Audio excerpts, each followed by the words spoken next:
Episode 36. Grandma's Anger.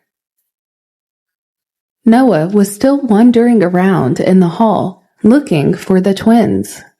He was only looking around when he saw an ambulance.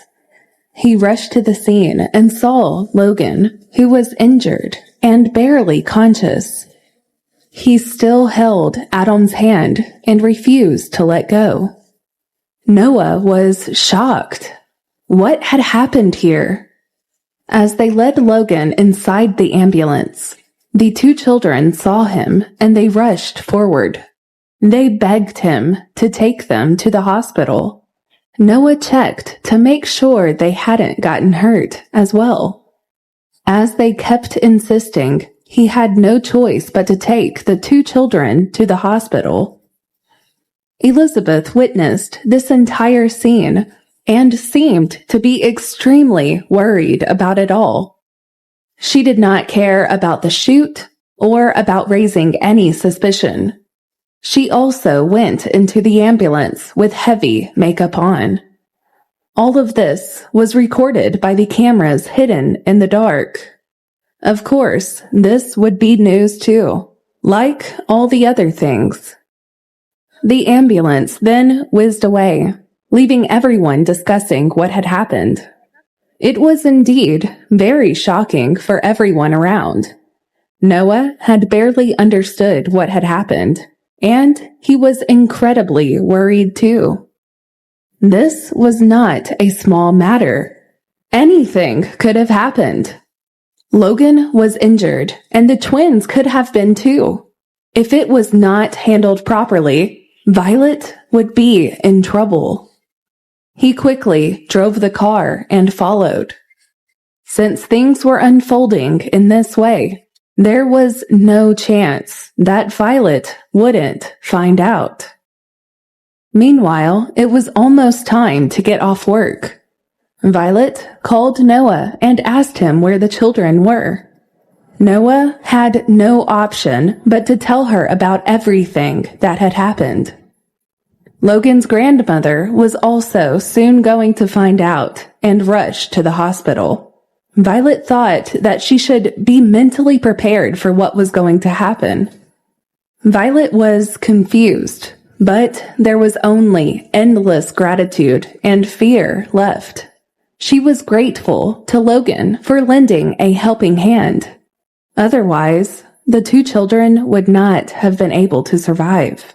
She was also afraid of what the Alexander family and company employees would think of her.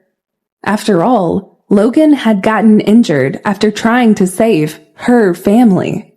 But she was also really glad that Logan was not too badly injured. Anything could have happened to him too. Violet really could not repay Logan. If Violet was the heir to the Kingston family, then she could compensate Logan with money. But now she was just a secretary. Besides the two children, she had nothing else. As she thought about it, she remembered that Logan was seriously injured. And here she was, still thinking about this. She was too selfish. When the realization struck, Violet tidied up the table, took her coat, and rushed to the hospital. She called Corey on the way. He was out on a short business trip and had not yet returned. Violet got more and more frightened as she got closer to the hospital. Her heart started beating faster at the thought of what could have happened, but she was just happy that everyone was alive and okay. Don't worry, Logan should be fine. If his grandmother comes and she says something to you, just listen to her and don't answer back. After all, she is his grandmother, and she loves him more than anything else, said Corey, who knew Logan and his family very well. I know, said Violet in a hushed tone. After all, because of someone else's child, Her grandson was hurt. She must be feeling very sad and upset about it. Violet was also a mother, so she could understand that feeling. She knew how much it could hurt. Violet was prepared to listen to anything that she said. She was uneasy on the way, and when she reached the door of the ward, she took a deep breath and pushed open the door to enter. The ward was filled with people. There were doctors, nurses, bodyguards, and servants. Logan's grandmother and the doctor were busy talking about something. They were probably talking about Logan's injuries and how long he would take to recover. His grandmother stood at the front of the hospital bed. When Violet pushed the door open and entered, she gave Violet a very stern look.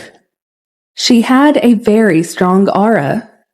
One could sense how strict she was by just being around her. Violet was so scared that she lowered her head. After mentally preparing herself, she looked up and finally saw Noah and the twins waving at her from the innermost area of the ward. Fortunately, Noah was also there.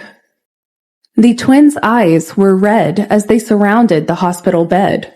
They looked at Logan. When his grandmother first came, she almost got someone to chase them out, but Logan did not let her. He said it was not the children's fault and insisted that they accompany him. She had no choice but to let them be. Violet let out a sigh of relief and walked toward them. "Why are you sneaking around?" she said in a very stern voice.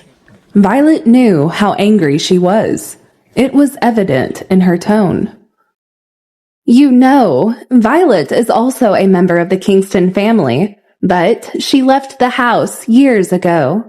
I'm sure there are some rules that she has, but this time she has crossed her limits. Because of her, Logan is now injured. I apologize to you on her behalf. Please forgive her," said Elizabeth in a rather cunning tone. This was definitely not an opportunity that Elizabeth was going to spare. She wanted to have a good image in front of Logan's grandmother. There was no way the Kingston family could be compared with the Alexander family. If not for Logan, they would not have the power and influence of the Kingston family. Logan's grandmother had yet to understand the relationship between them, so she didn't pay much attention to it. However, Elizabeth's words made her even more annoyed.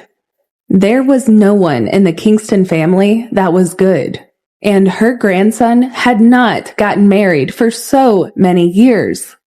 For all she knew, perhaps Elizabeth was the one who had caused this. Otherwise, how did those rumors spread?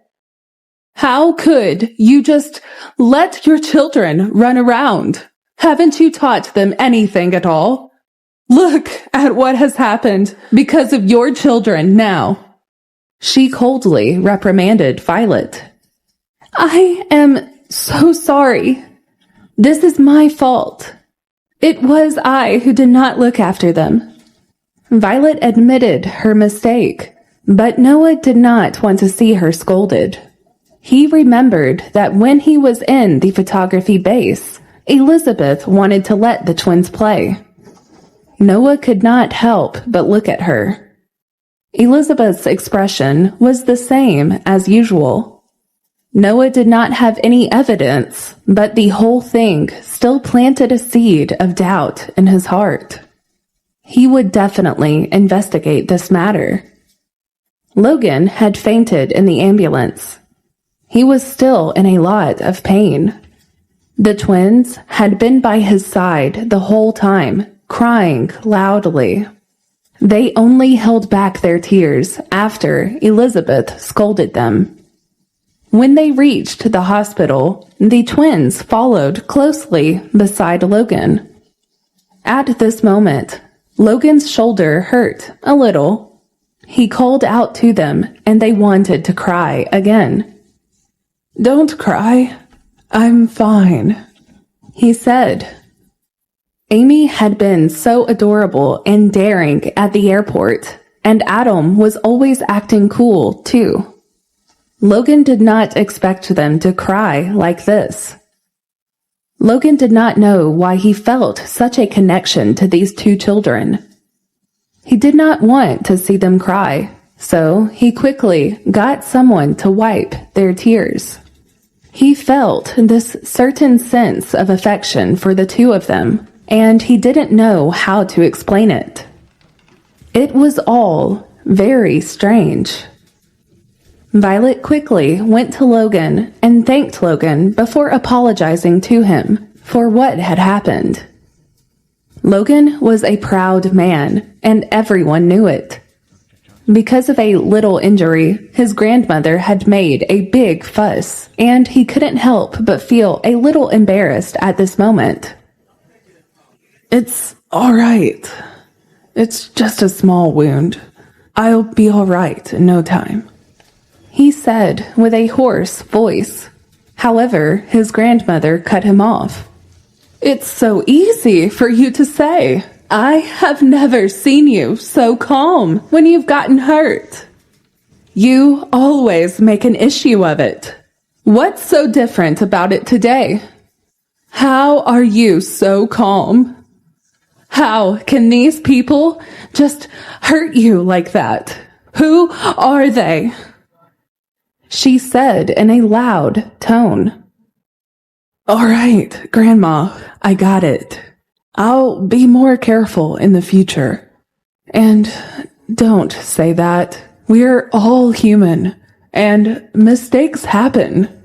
Logan glanced at Violet, afraid that she would get angry and argue with his grandma. The problem would become even worse if she did. Violet acted as if she did not hear him. She only cared about wiping Adam and Amy's tears. Logan felt relieved. Violet was his secretary after all. She was intelligent, and so she did what was right. "These two children made you so nervous?" said his grandmother as she glanced at Adam and Amy, who were leaning against Violet. As unhappy as she was with them, she had to admit that the two children were beautiful. They did not look like ordinary children at all. There was something very special about them.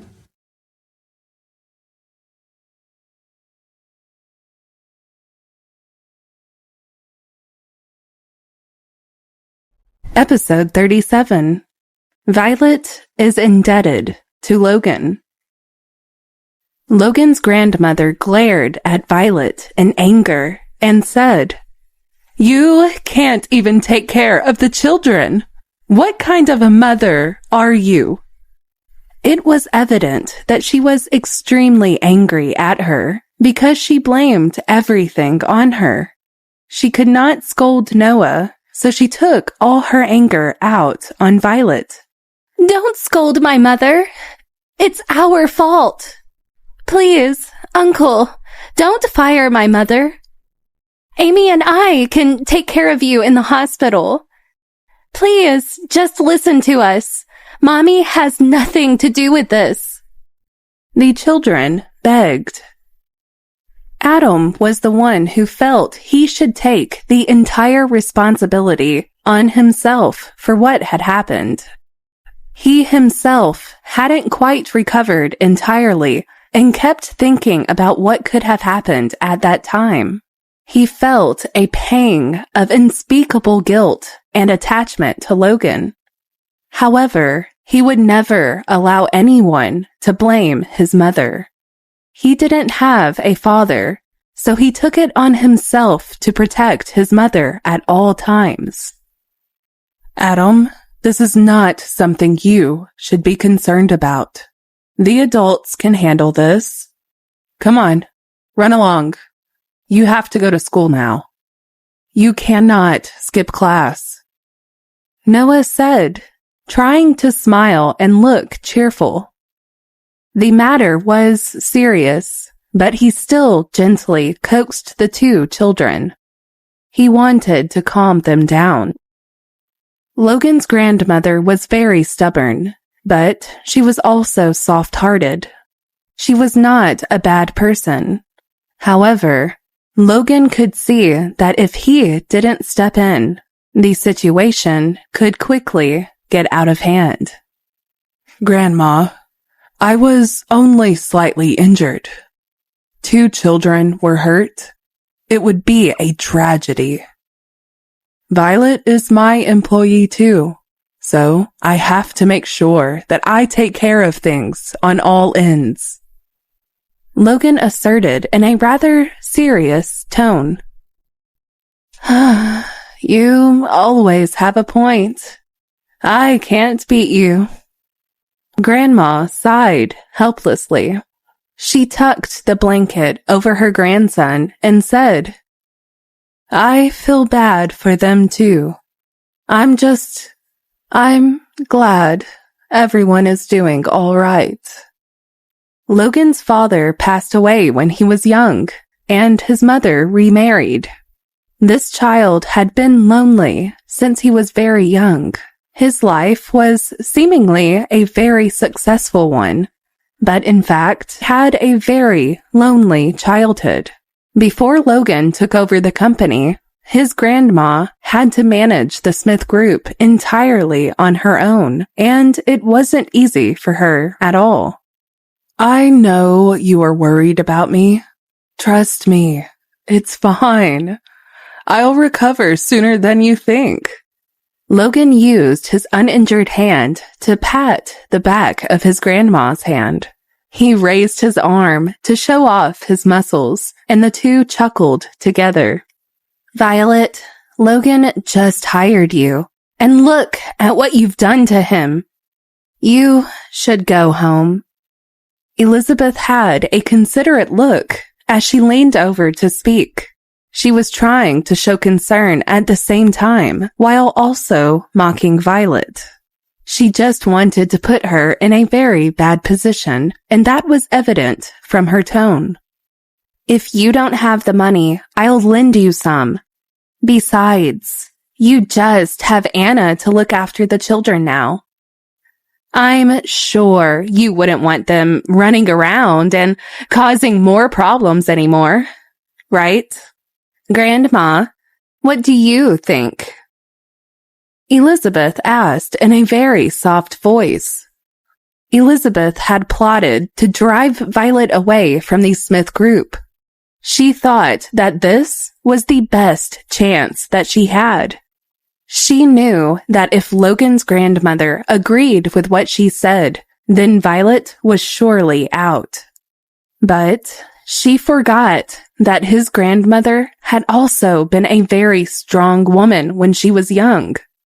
She could recognize that Elizabeth was a cunning woman who took advantage of the others around her. In comparison, Violet was raising her 2 children alone and was also trying to make a career at the same time. So she respected Violet for that.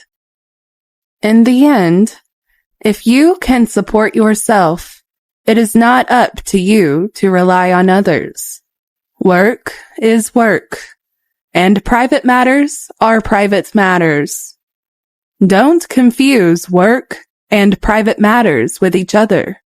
Take today's matter as a warning, and don't let it happen again. Did you hear that? Grandma said firmly. She had said this to Violet, which meant that she would not fire her. Violet let out a long breath and nodded gratefully. The 2 little kids were also happy. They still had tears in their eyes as they shouted, "Thank you, Granny!" Logan, who was in the hospital bed, smiled. Don't call her grandma, you two. You call her great-grandma, he said fondly. They call Logan uncle, so they called her great-grandma. This is against the rules, Violet protested. After all, she was working for the Smith Group. It was not good for the children to call Logan's grandmother that. She wanted them to know that she was just an employee of the group. It doesn't matter. There aren't that many rules between me and these children. I think they are tied to grandson somehow. They can just call me that, Grandma responded. Logan's grandmother was now being nice to everyone around. She had finished throwing a tantrum at Violet, and Violet did not defend herself. Just like that.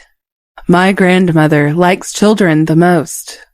You can always bring them to see her in the future, Logan added. Violet thought that he was joking and did not take it seriously. She also did not continue to talk about it. Meanwhile, Logan's grandmother was quietly observing her. She reflected how both Elizabeth and Violet were from the Kingston family. However, Violet was so much better than Elizabeth. She found Elizabeth very annoying. It's good that you know. It would be good if you also understand me in this way in the future too, she said, addressing Violet. Elizabeth dawdled. She wanted to say something to Logan, but Grandma did not give the chance for her to get close to Logan. Furthermore, Logan had also gotten injured because he went to visit her. Her originally precarious image in Grandma's heart was not there now either. She also hated Violet to the bone. Meanwhile, Violet was still thinking about how Logan got injured. That's when the realization struck her. He was injured at the art exhibition center. Why did Adam and Amy go there and meet Logan? Only then did Violet feel that something was not right. What secrets did these two little kids have to hide from her? When she returned home later, she must ask them properly. Mommy, it's all our fault, Adam insisted. All right, Adam. I will take care of Uncle Logan. I know you're worried about him, Violet replied. Adam and Amy nodded. You should thank him once, and then we'll head home. It's late and you haven't eaten yet. Violet responded gently. We're not hungry. Uncle gave us a cake to eat, and we even drank milk tea. Amy replied.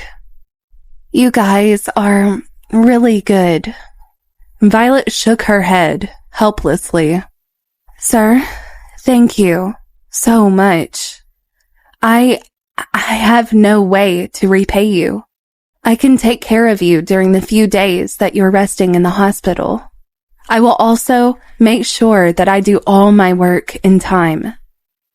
Violet was very thankful to Logan for being so courteous. Don't say it so seriously. Today, Anna brought these two here. Logan replied.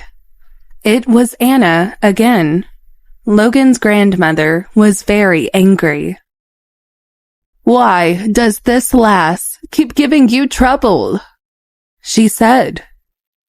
It was all a misunderstanding, and she did not do it on purpose. Forget it. There is nothing wrong with this. It's all over now.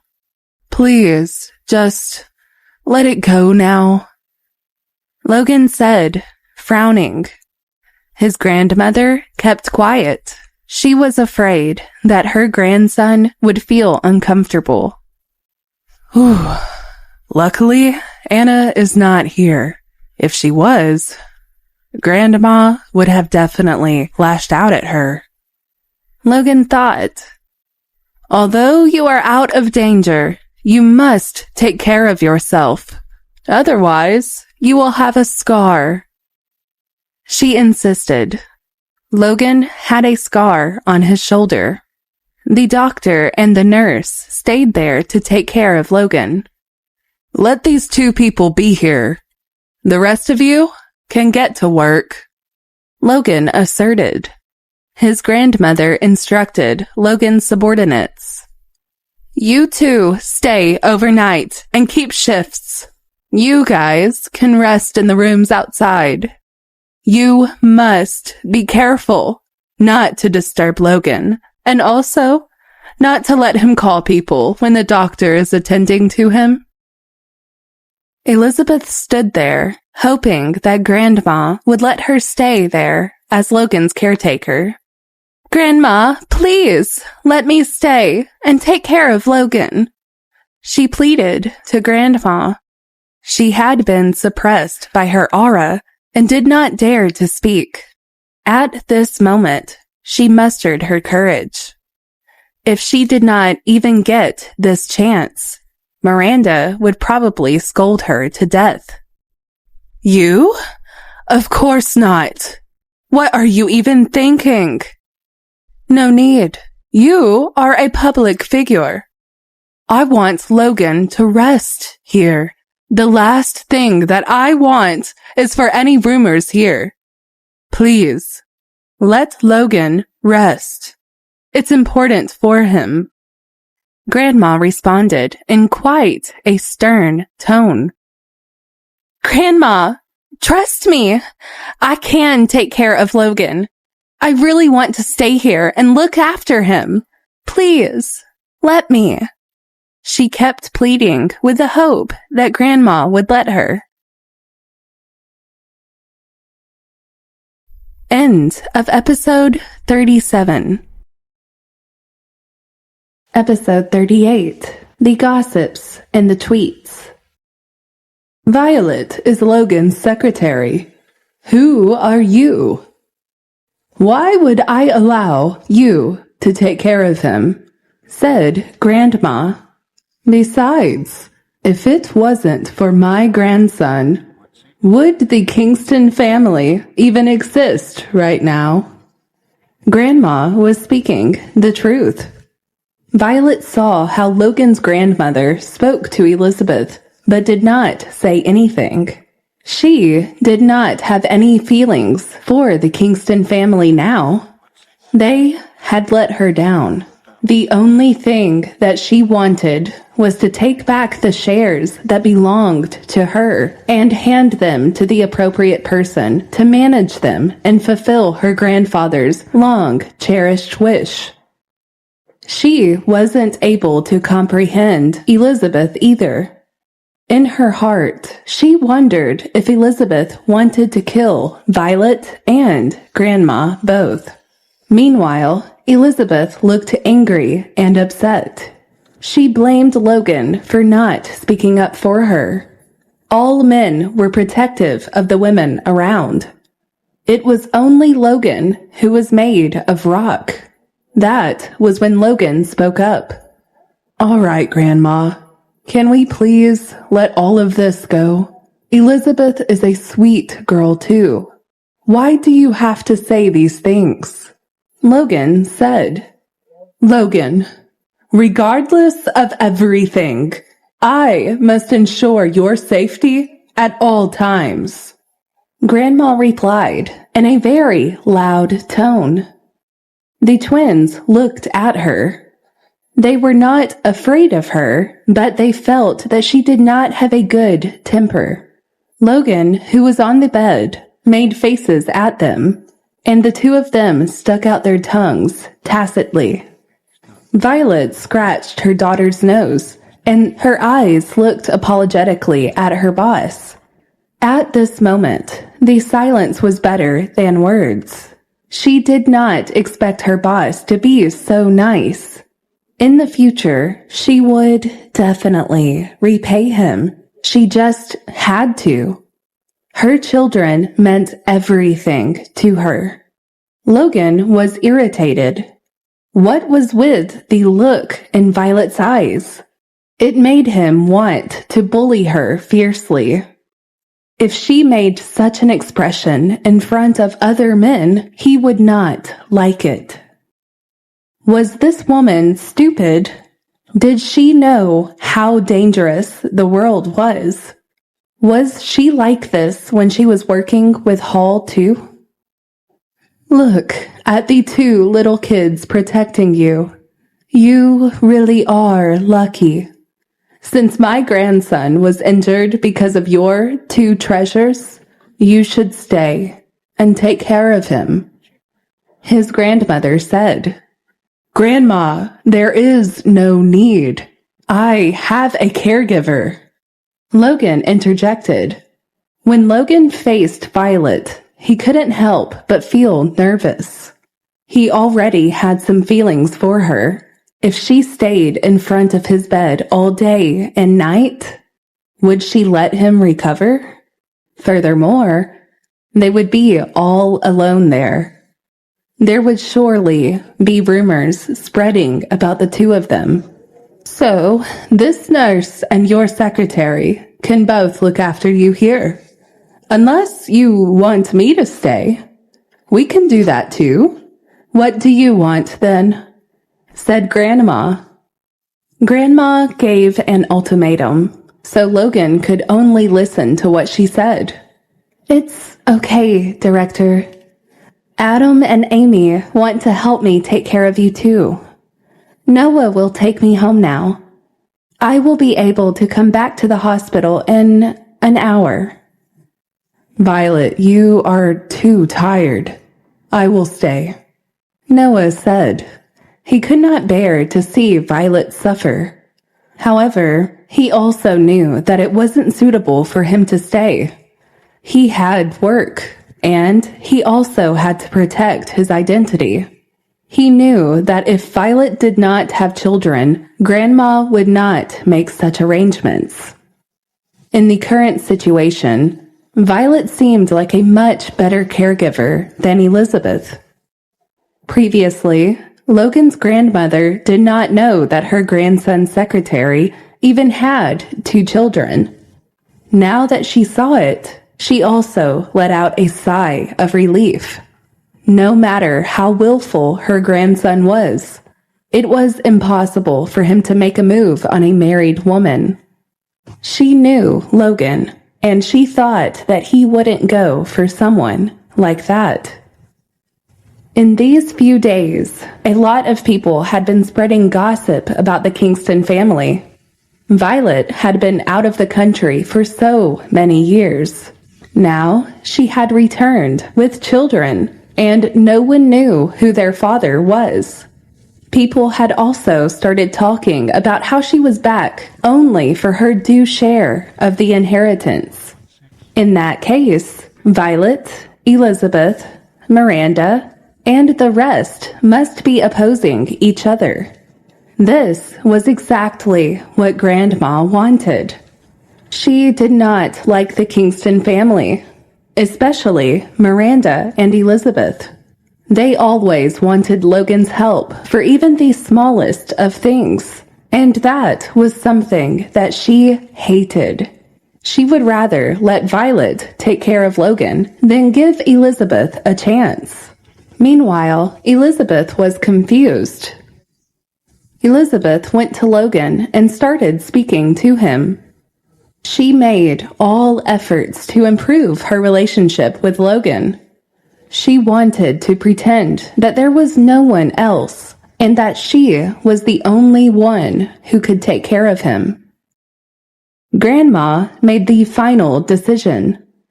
Initially, Logan was not very willing, but Noah protecting Violet made him feel rebellious. His mind urged him to listen to his grandmother. He agreed to let Violet stay. Then I will send the children back first. Amy, say goodbye to Uncle and Grandma, Violet said.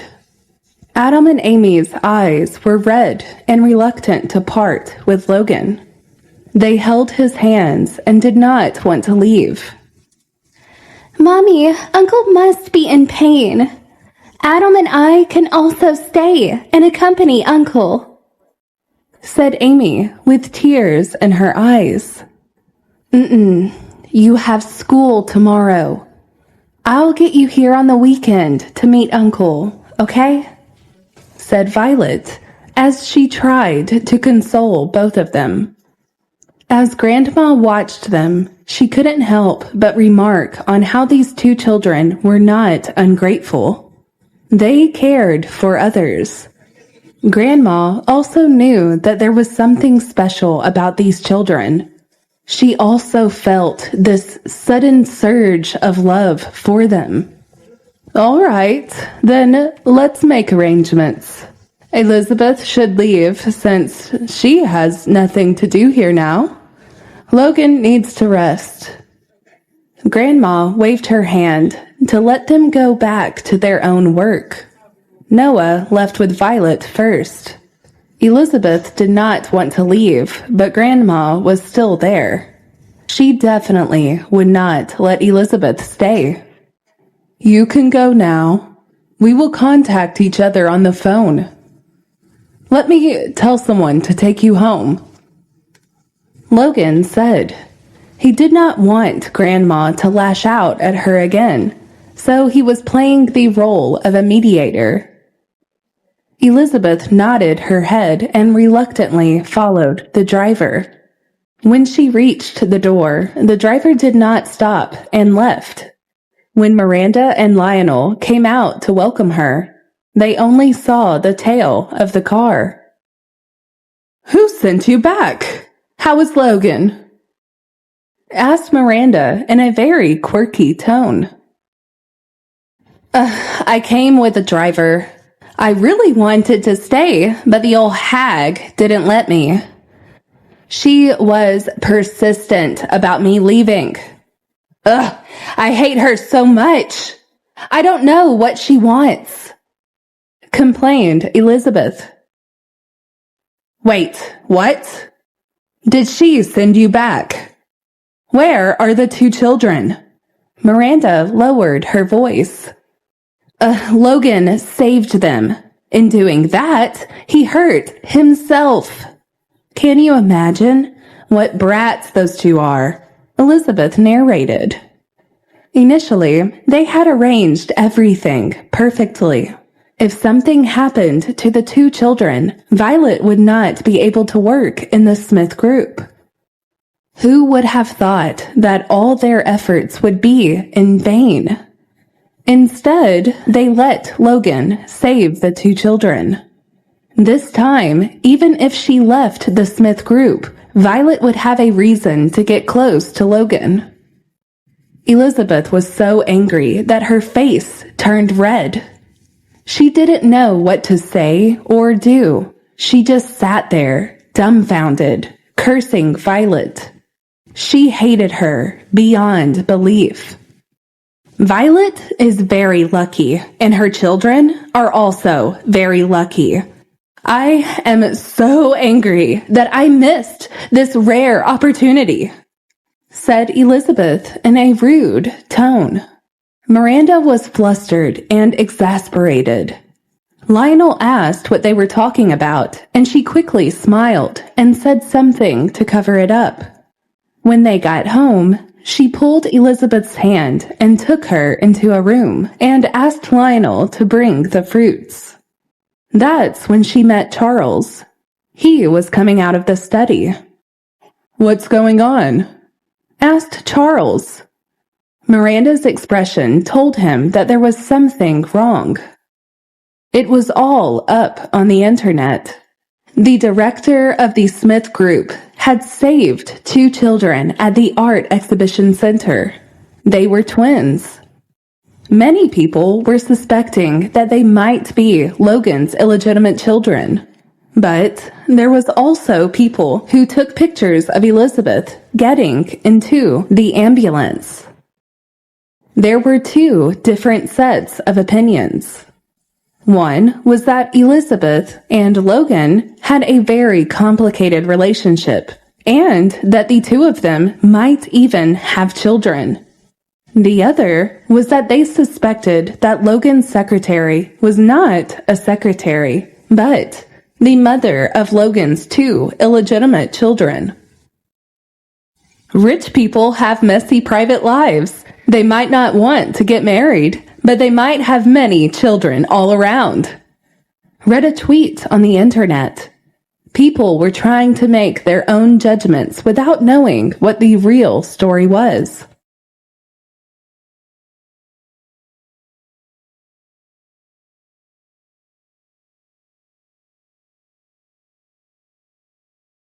Episode 39. Elizabeth is in distress.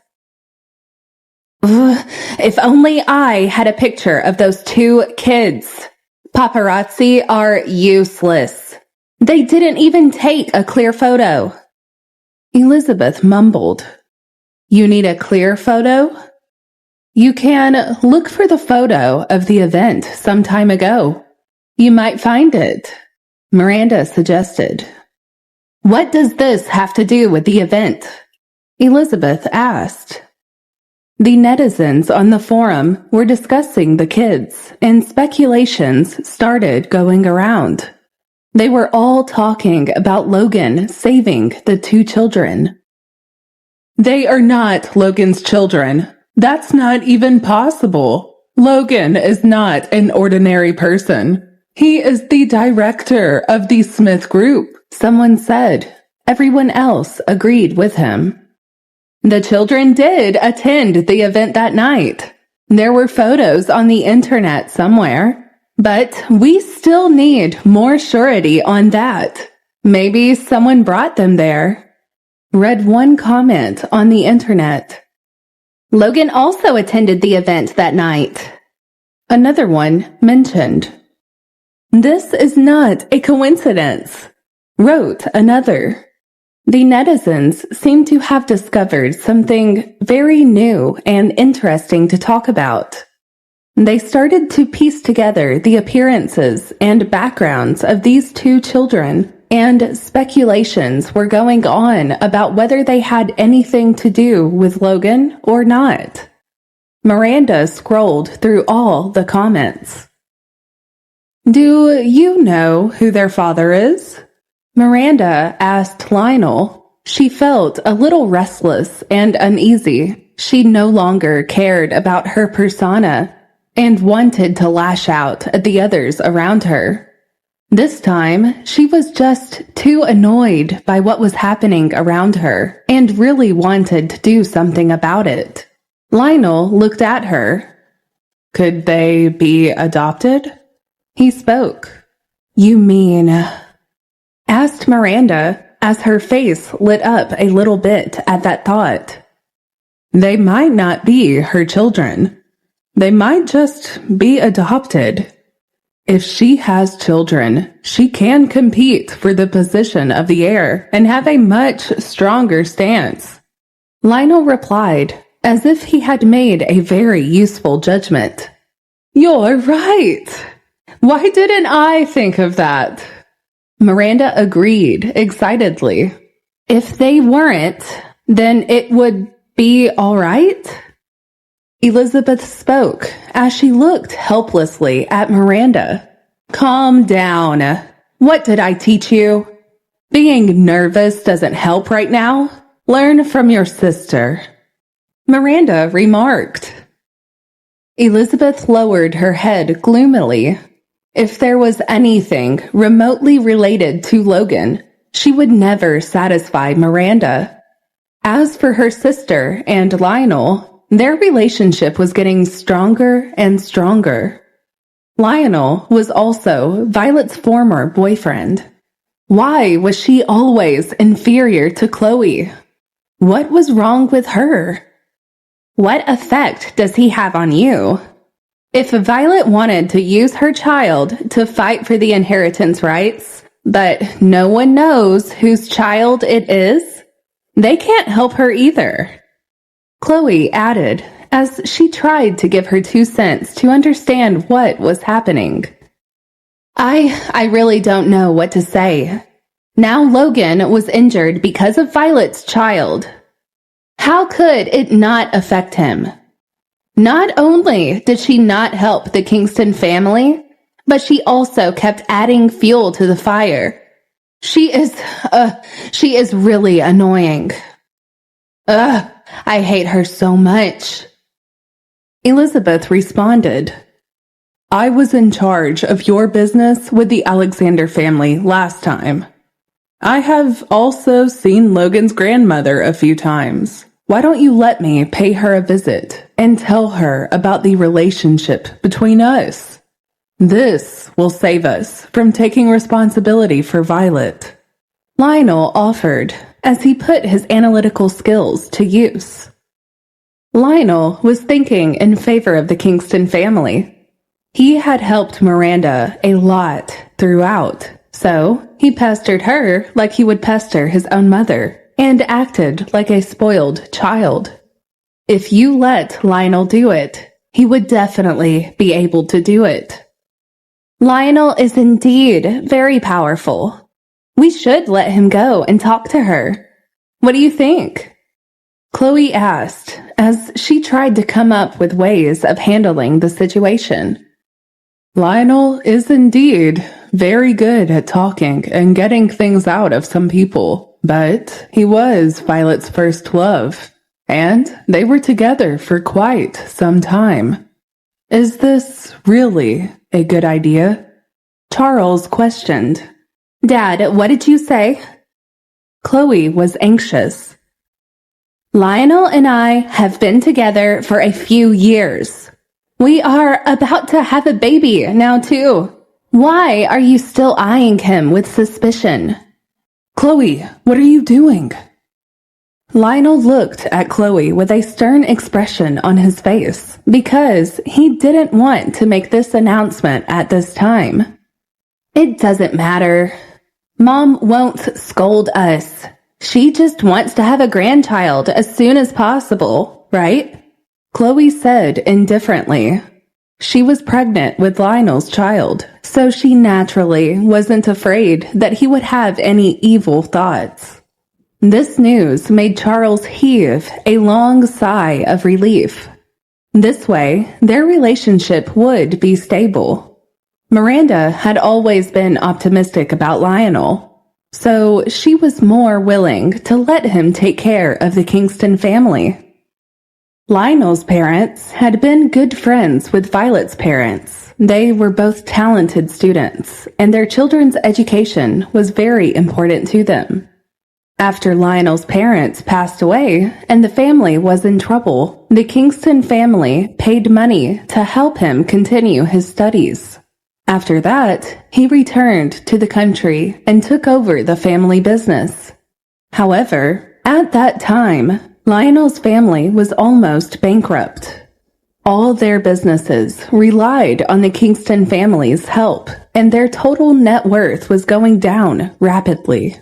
In the past, it could be considered a big company that was on par with the Kingston family. However, after all the losses it had suffered, it was nowhere now.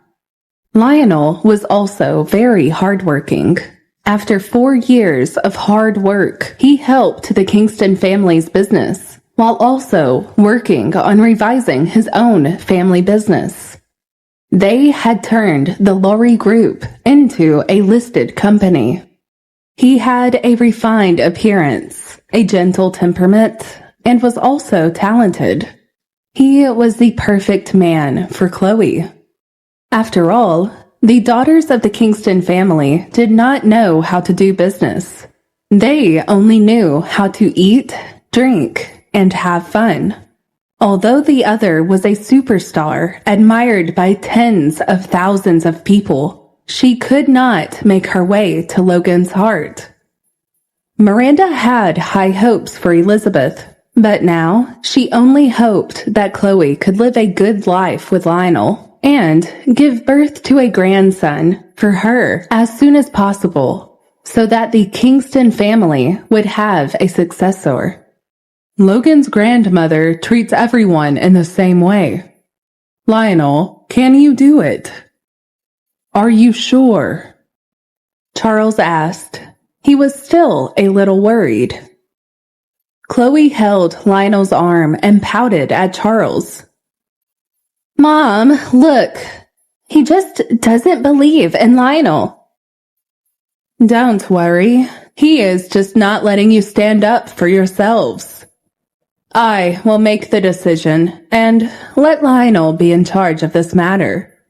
We must not let Logan's grandmother vent her anger on our family, Miranda announced in an angry tone. What are you talking about? Utter bullshit. Charles' face turned cold. Lionel quickly went up to mediate between the two of them. He had seen this kind of scene many years ago, so he could easily deal with it. Miranda ignored Charles.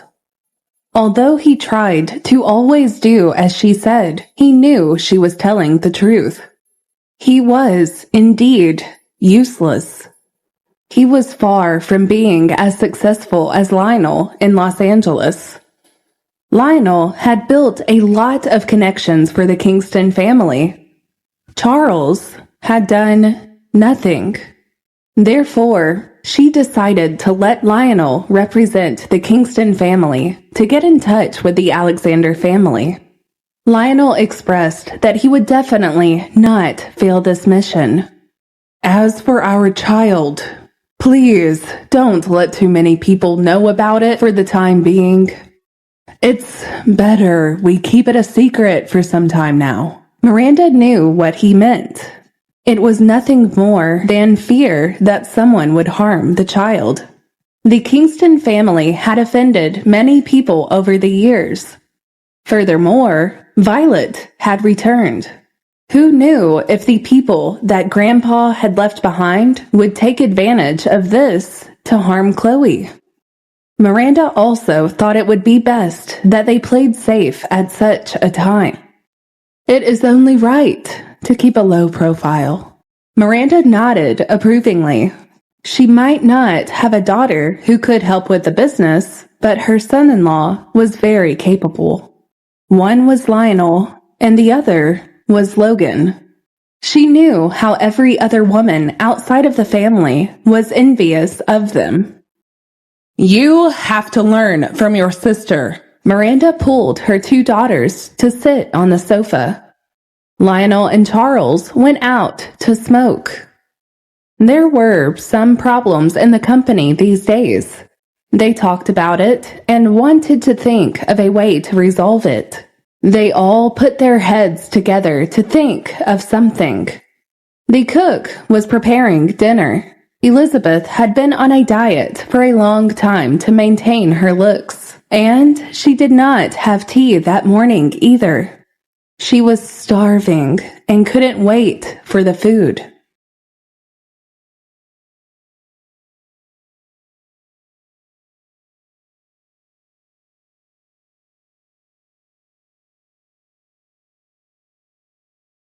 Episode 40, Threatened by Violet. Elizabeth, remember that you can't eat much. You have to maintain your figure. Men love women with good figures. You see, Violet is very thin, and men like such women. Miranda pointed out. Mom, you can't say things like this. Didn't Lionel choose me? I'm still thin. This is not the right mentality, Chloe remarked with a sulk. Miranda was the same as Elizabeth. They ate very little and had very well kept bodies. Logan grew up in a wealthy family, and now he owns the biggest entertainment company.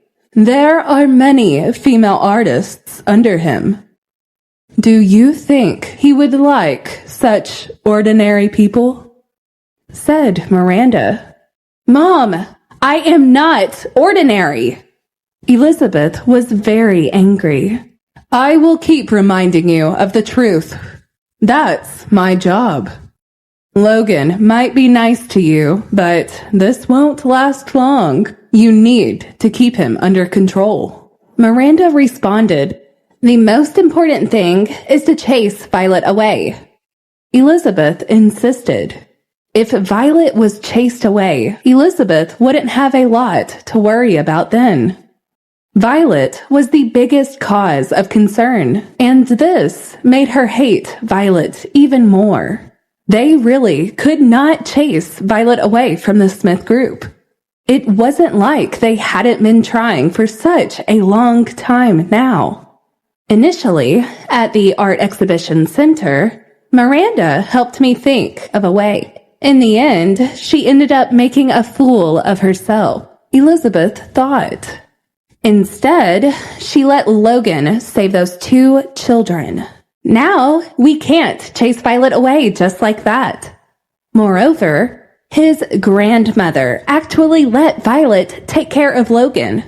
What should I do? Elizabeth asked. She pulled Miranda's arm and shook it. She was so anxious that she was about to cry. She didn't know what to do.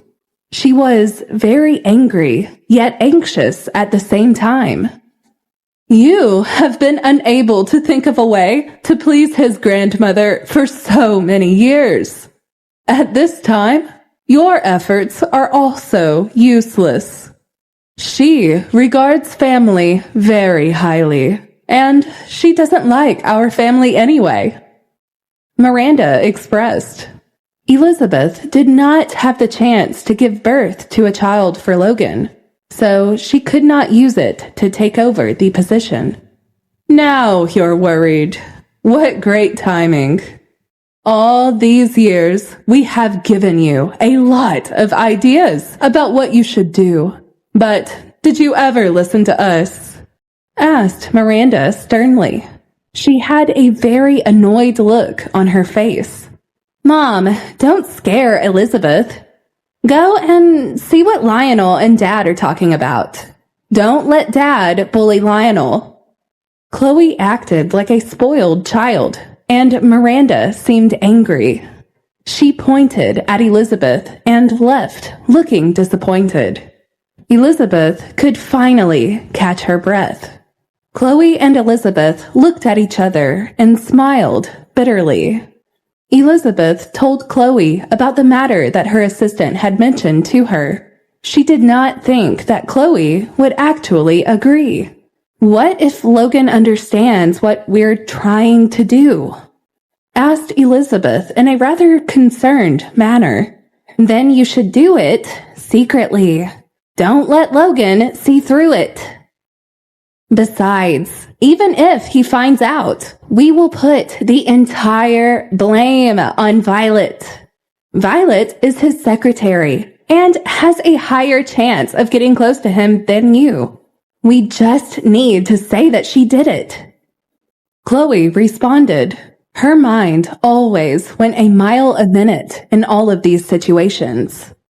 You are still the smartest." Elizabeth hugged her sister and acted like a spoiled child. The plan had to be implemented quickly.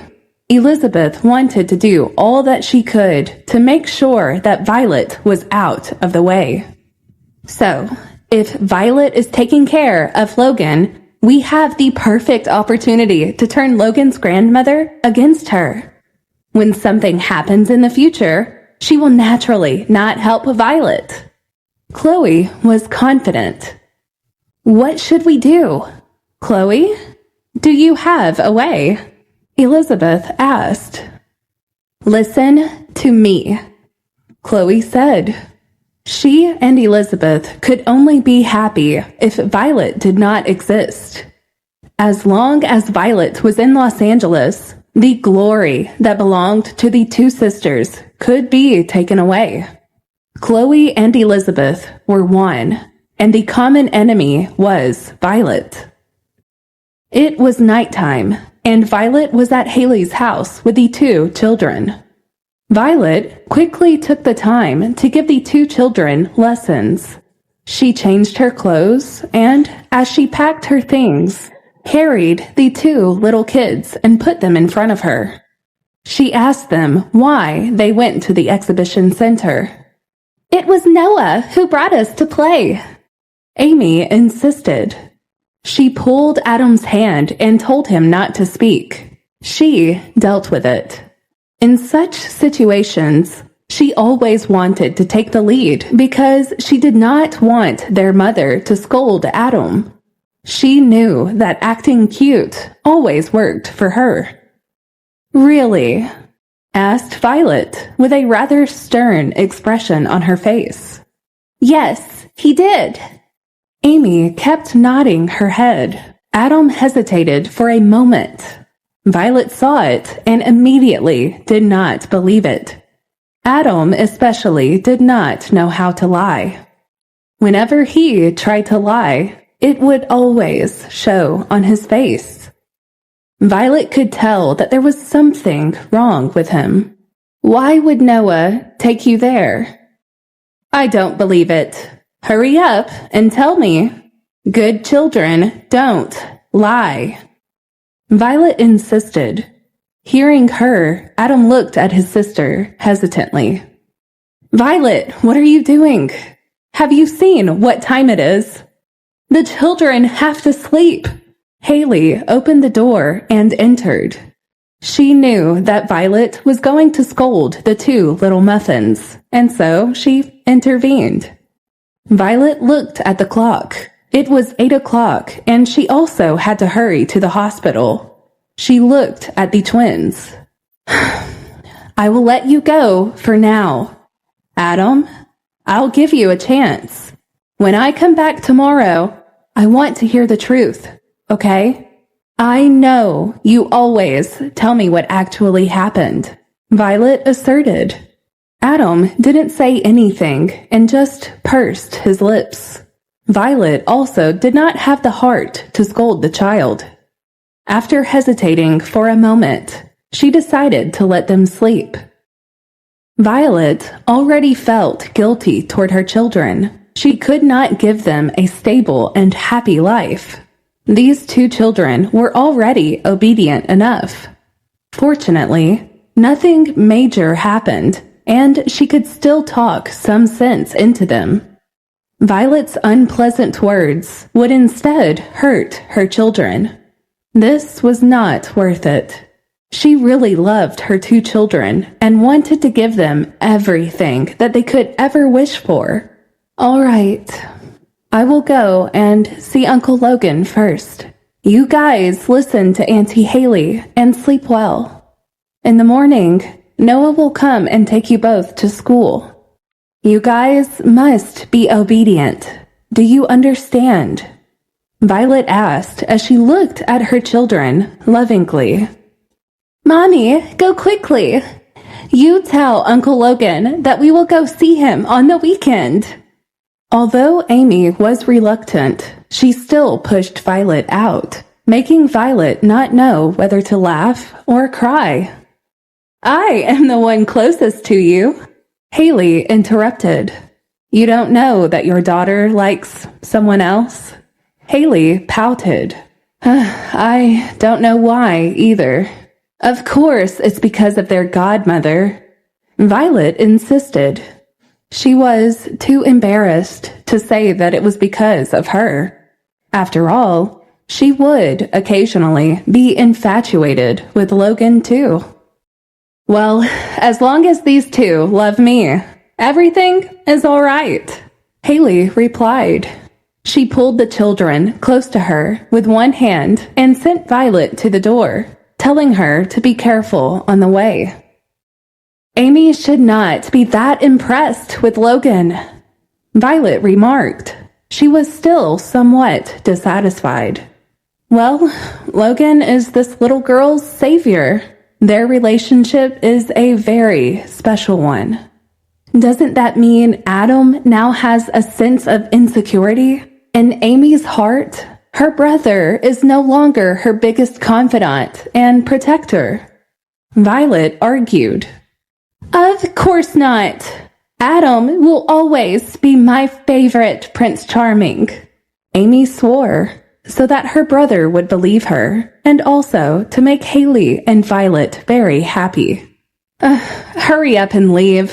If you don't leave, Amy is just going to keep being cute, and then you won't be able to leave, said Haley as she took Violet towards the door. Violet once again kissed and hugged the babies.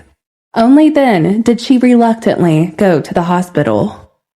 The VIP floor was quiet. The bodyguards were guarding the door. The independent ward was quiet, and there weren't a lot of other people there, other than the doctors and nurses. Even the visitors had to make an appointment in advance. Violet heaved a sigh of relief. At least she did not need to face the endless stream of people visiting Logan. She really could not resist those curious gazes.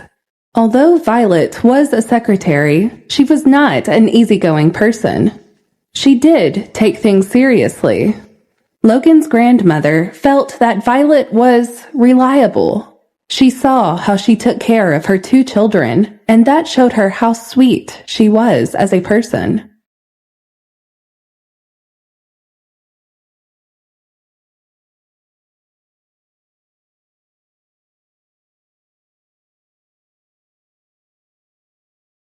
Episode 41. A different side of Violet. Sir, may I come in? Violet asked as Logan lay on the hospital bed with his eyes shut. She wanted to sense Logan's current mood from his tone. However, Logan seemed to have fallen asleep, so he didn't respond. It was not even 10 o'clock yet, and he was already asleep. Wow, that's early, murmured Violet to herself as she settled herself down in the room. She carefully put down her washing bag, changed into her slippers, and quietly sat beside Logan's bed. Logan was lying on one side, sleeping peacefully. The light from the bedside lamp fell on his face, defining his sharp features. The tip of his nose, the corner of his mouth, the eyebrows, and the tail of his eyes formed a wonderful shadow at an angle, making him look extremely handsome. Violet thought how it was so much more peaceful to be with him when he was asleep, as opposed to when he was awake. At least he wasn't saying anything this way. Violet, being a woman and a mother of 2, had very strong maternal instincts. She even felt her cold-hearted boss was lovable when sleeping like a baby. It must be because the lights were too gentle, or that he was too deceptive while sleeping. She didn't know which. Logan woke up and asked in a hushed voice, What are you doing? Violet was staring at Logan. Her breathing woke him up. After all, he had never had a woman by his side when he slept. This feeling was too strange. But at the same time, it felt somewhat familiar. Logan was shocked. Violet's face made Logan's heart beat faster in an instant. He almost jumped out of bed. It was as if he had once been so close to this woman. They had been even closer than they were now. What was happening? What did her presence do to him? Why was he feeling this way? Logan was confused. He admitted that she was very beautiful. She was both innocent and charming at the same time. She was the type that all men would like very much. As his secretary in the company, her work ethic was commendable too. He knew that if he took her to the banquet with him, she would not embarrass him. But he was Logan. How could he be thinking about his secretary like that? Why are you so close to me? Stay away from me. Logan snapped. His face turned cold and his tone was very harsh. Violet immediately stepped back. She wondered what had gotten into him so suddenly. Why was he so fierce? It was not like she would eat him. She was the mother of 2 children. How could she have other thoughts about him? Why would he even think that way? Mr. Logan, I just wanted to see if you were asleep. What are you afraid of? Can I ever harm you or something? Violet muttered. How about you look at me from afar? Why would you come so close? I literally got scared. Explained Logan in a defensive tone. Scared? You saved my children from getting hurt. I'm pretty sure you aren't timid, insisted Violet. Who told you I saved your children? Logan was furious.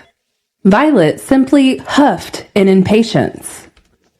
When his grandmother was around, she was very obedient. Logan noticed how she was speaking up now. I know. It was you who saved my children. They really like you now, and they love you a lot, too. You are their savior. As Violet got up from her chair, she showed concern for Logan. Get up. I will raise your bed a little. Drink some tea and take a look at these documents. If you don't finish your work, Corey will go crazy again. She muttered chirpily. Did you just tell me what to do? Logan questioned. He didn't like the way she was talking to him. What did she mean? Could it be that she was unhappy that her children really liked him? This woman was really odd, he thought. I'm sorry, sir. Do as you please. Take a look at the work plan Corey gave you. Violet seemed apologetic. What did you say? He asked. Did she really expect him to work when he was lying down on the hospital bed as a patient? Logan stared at Violet in disbelief. Grandma asked you to be here to take care of me, but you're clearly doing a very bad job. You can leave now. I don't need you here. He snapped. Violet simply rolled her eyes and decided she would do as he asked. Anna was resting in the room next door. Violet let Anna sleep. She would come back to take care of Logan during the day. Logan had only a slight injury on his shoulder. Aside from that, he was doing perfectly well. It did not affect his life, nor did it affect his work. He did not need to be taken care of like that at all times. Sir, don't be willful. Grandma wants you to rest, but she also wants you to look over the work. Do you want to affect the overall progress of the company because of your own health? It's already the second half of the year. You should know what it means. Added Violet, reminding him how important his work was at this time. Logan was busier in the second half of the year. If he wanted the financial report to be good, he had to work hard in the second half of the year. Other influential families had been eyeing the Smith Group like a tiger watching its prey. This year, they wanted to snatch away a few of their partners, especially Garrett. Just because Garrett was his younger brother, Logan had never been ruthless to him, which made him even more unscrupulous. Is Garrett really your younger brother from the same mother? Violet asked. She was stunned. Then Anna, what about her? Violet inquired, curiously. She is my father's illegitimate daughter, Logan told her. What? Really? Violet exclaimed. Garrett and Anna, it's not what you think. My father is a very good person. This was just an accident. Because it was an accident, Anna's mother was unable to enter the Alexander family. The Alexander family didn't acknowledge her, but luckily, Anna was able to acknowledge her ancestors and could be considered to have been acknowledged by Logan's grandmother. Anna was exactly like her mother, innocent as ever. She did not have any thoughts of fighting for power, but she was too close to Garrett and to the Alexander family. All along, Grandma had sent people to keep an eye on her because she did seem to be slightly worried for her at times. Grandma could only ensure that the secrets of the Smith group would not be leaked to Garrett by Anna. This was very important. She also didn't want Anna to interfere in any other important family matter. Oh, all right. I was just thinking about what the real situation is, exclaimed Violet. What are you thinking about? I can hear you thinking. Come on, tell me. Remember, you're here to take care of me, Logan exclaimed. Also, your perfume smells very bad. It's making me feel worse. Is there something wrong with your nose? I haven't even used perfume. Do you think I can afford to buy one at this point in time? Violet clarified. If she had that much money, she might as well buy new clothes for Adam and Amy. Logan sniffed. It was a very special fragrance. He wouldn't be able to smell it if he didn't smell it carefully. Maybe they were really too close just now. Logan felt a little confused. Violet always surprised him. She always had a very strange effect on him that he didn't know how to explain. Whatever. Now, move aside, please. I need to go to the bathroom, he said gruffly. He had lost his temper, and so he was being a little rude to her. Wait a minute. Violet turned around and took out a pair of soft slippers from her backpack. She gently placed them beside Logan's bed. Where are these? They're really soft and comfy and also anti-slip.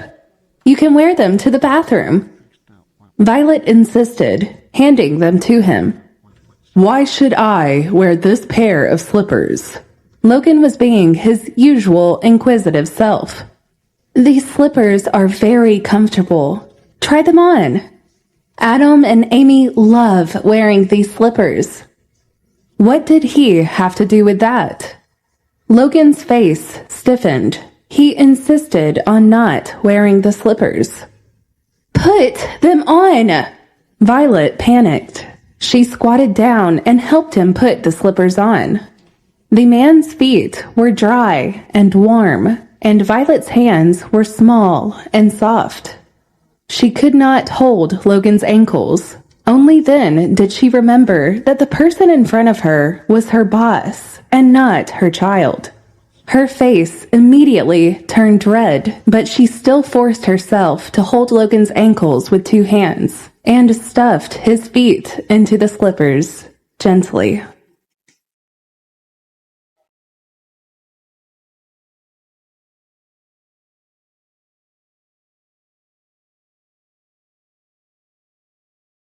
Episode 42. Attracted by the Secretary. Violet remembered what the director of the whole group had told her.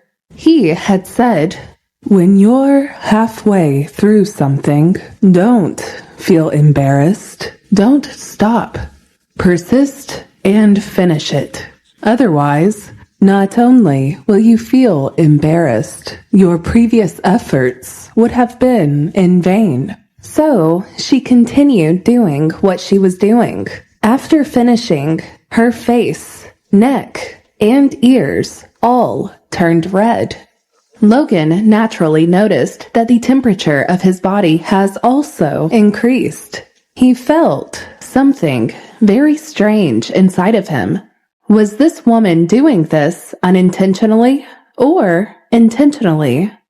Could she be deliberately seducing him? "Please, move aside. I need to go to the bathroom," he said quickly. He had to think carefully. If Violet was deliberately seducing him, then should he fire her? What would be the right thing to do? Logan was feeling very confused. "Okay, sir. Do you want me to help you?" Violet asked. She did not hear what Logan was saying at all, but she still did not forget what was mentioned in the director's treasured Bible. No matter what the director did, she had to actively ask him if he needed help. She remembered it in her heart and did the same thing. She was the most dedicated secretary. Logan turned his head and looked at Violet in disbelief, as if she was some ferocious beast. Was this woman really stupid, or was she pretending to be stupid? Did she think that she could successfully seduce him with this little trick? "No, that's not what I meant. I thought—" Violet looked away as she realized what she had said. She was very embarrassed. "Oh my God," Violet wailed in her head. She did not dare look at Logan. She turned around and covered her face as she lay on the sofa. She did not want to face him. What had she even said? What was she thinking? She simply waved her hand to signal Logan to hurry to the bathroom so that the awkward atmosphere could be eased a little. She kept thinking how stupid she was to say something like that. She was too embarrassed. Logan went into the bathroom. Violet couldn't figure out what was wrong with her. She did not know why, but every time she was with Logan, she did something stupid. It was never intentional, but it almost always happened. She wasn't like that, but with Logan, she always made a mistake. She hoped that Logan would not treat her as an idiot or someone with ulterior motives. She really worked hard these few days, and even Corey had praised her. She didn't want all of that to get washed away by her stupidity. Meanwhile, Logan was also feeling very strange in the bathroom. His heart was beating very fast. He felt this shiver in his body, and it was very strong. It was as if she had accidentally left a mark on his heart. He couldn't wrap his head around what was happening. He quickly decided to take a shower because he wanted to wash away the sensation. However, he noticed that it wasn't working. That feeling was still there. It was as if there was something on his ankle. Logan was starting to feel frustrated and angry now. He lost control over his emotions, and in a flurry, he wet the wound on his shoulder. When the water touched the wound, it immediately started to hurt. Logan's hand became unstable. The head of the shower slid to the ground and hit his feet. It hurt so much. Logan suddenly cried out in pain. He did not care if Violet could hear him or not. "Sir, what's wrong?" Violet heard Logan's cry in a daze. She didn't know what the right thing to do was. Should she just go in to check? She kept asking him what was wrong, but he didn't answer, so she mustered up the courage to open the door. The director's health was the most important here. Even if she felt awkward, she still had to go and take a look to check if he was doing okay. "What are you doing?" Logan had just put a towel around his waist when the door opened. He quickly pushed the door to the shower room in a frenzy of a moment. He gritted his teeth in anger. What was this woman even doing? Had she lost her mind? Sorry. Violet felt the urge to leave the hospital immediately and have someone else take care of Logan. How would she explain to the others why she felt this way? It was all so awkward. Why is everything going wrong today? What is happening? Violet wanted to cry. She sat on the sofa with a gloomy face and anxiously waited for Logan to come out of the bathroom. What should she do? What could she do to make Logan calm down and make him forget what had happened? Or, at the very least, convey to him that it was all unintentional? Violet could not think of a way. She remembered that she owed Logan a favor the last time, and so many things had happened today. She probably wouldn't be able to leave the Smith group for the rest of her life at this rate. Why are you still sitting there, doing nothing? Call the doctor! Quick! Logan opened the door and came out, wrapped in a bathrobe.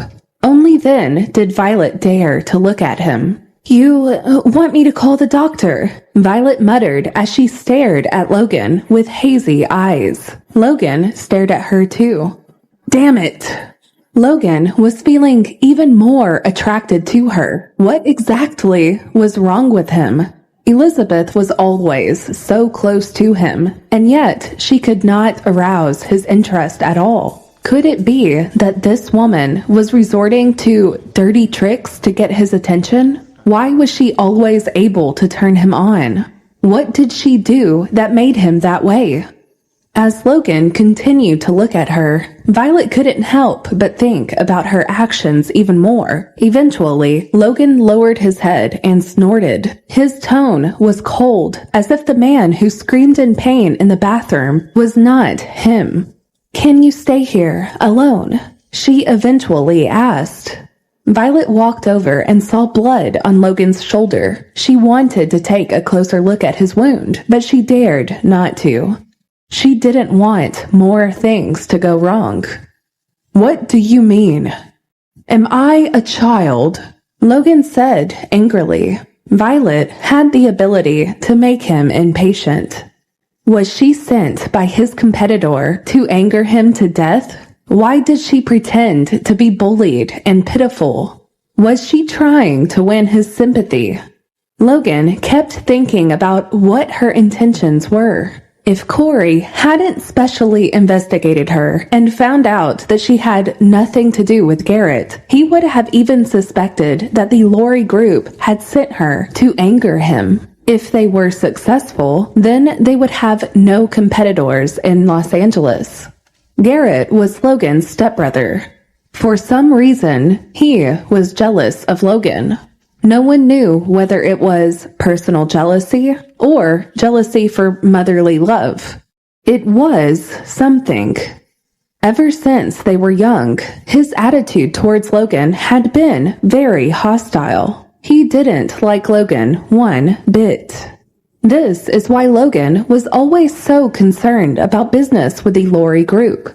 He knew that Garrett was always plotting and planning against him, and so he had to be very careful at all times when doing business. He knew that there was something going on in his head almost always. Business dealings were the best way to understand competitors. He was afraid that Garrett would pull some tricks that he could not guard himself against. Meanwhile, Violet left to search for a doctor. Along the way, she thought of the bloodstains on Logan's shoulder. When she finally found a doctor, her face was pale and scared him. The doctor thought that something terrible had happened. The doctor came over to examine Logan and asked the nurse to bandage him carefully. The nurse had to bandage Logan's wound again, but she could not let Logan feel pain, so she took her time to bandage him. She knew that she had to be very careful. When she was done, the doctor began speaking to Logan. He told him that he had to be very careful. He told Logan that if he wanted to recover soon, he would have to be very careful. He couldn't just shower like that when he felt like it. Logan quietly listened. Violet nodded her head in agreement. Logan saw this and felt angry again. Did Violet know who caused all of this to happen? If it wasn't for her touching him, would he have been so flustered that his wound would have split open? Logan was unable to control his emotions. He felt a very sudden rage. What was Violet doing to him? He really had no idea.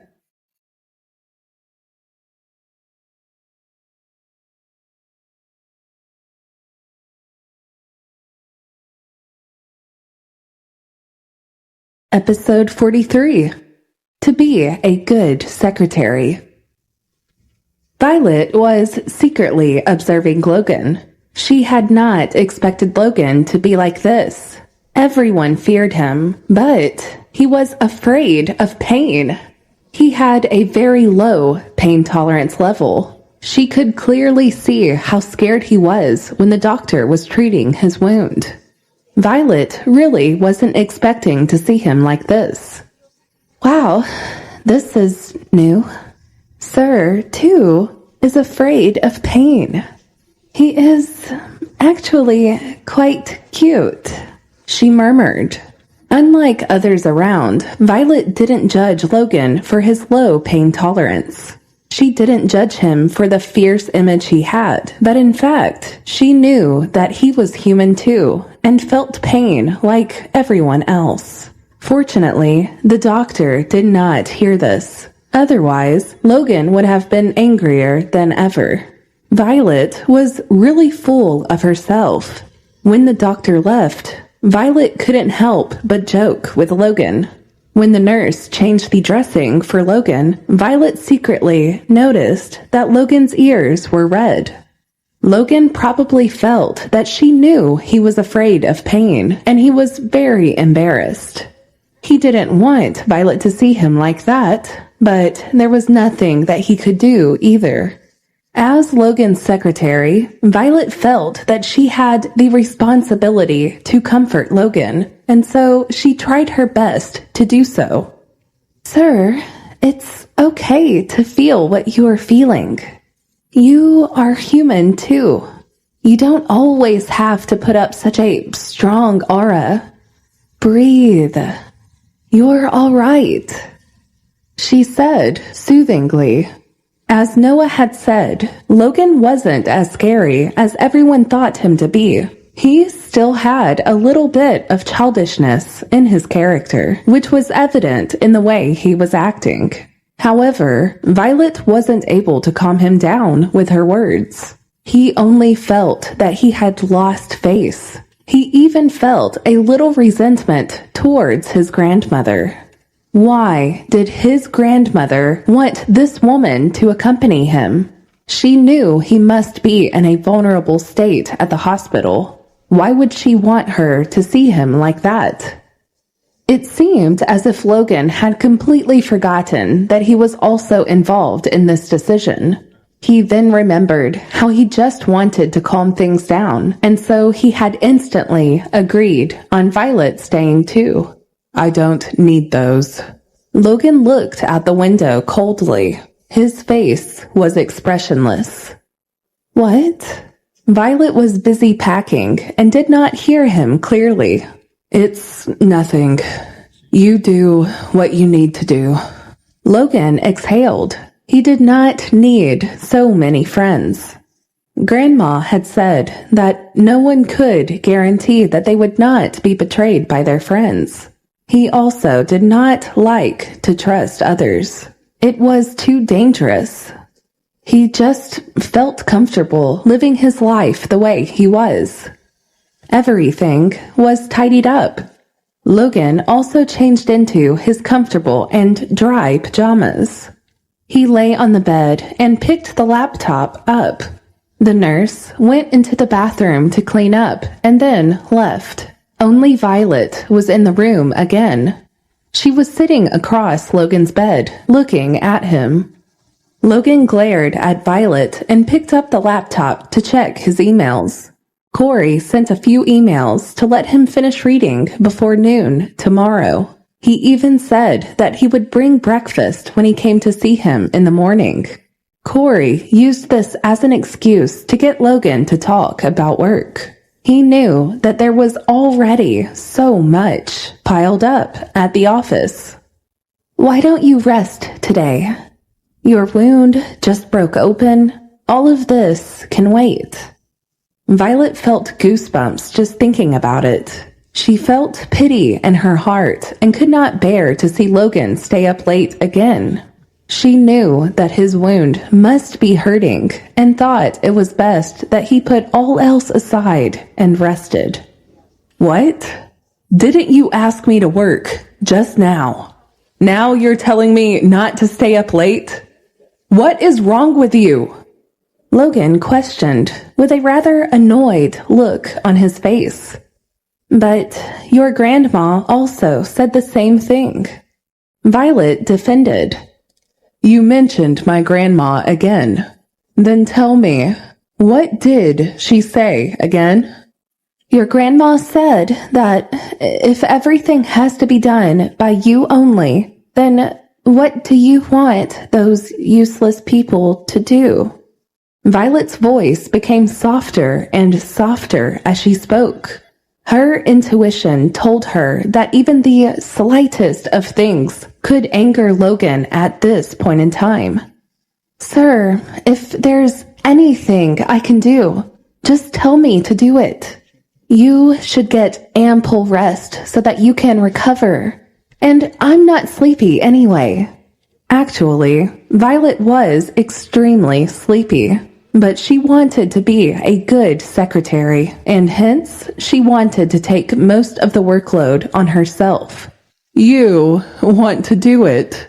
Logan held back his laughter and asked Violet. Did she think he didn't see her eyelids literally closing? However, Violet was actually seriously reading Corey's Bible. She even remembered what Logan's grandmother mentioned. Logan's mood became playful. He just wanted to tease Violet. I want to do it. I'm sure I can. This way, you can rest. Why don't you guide me?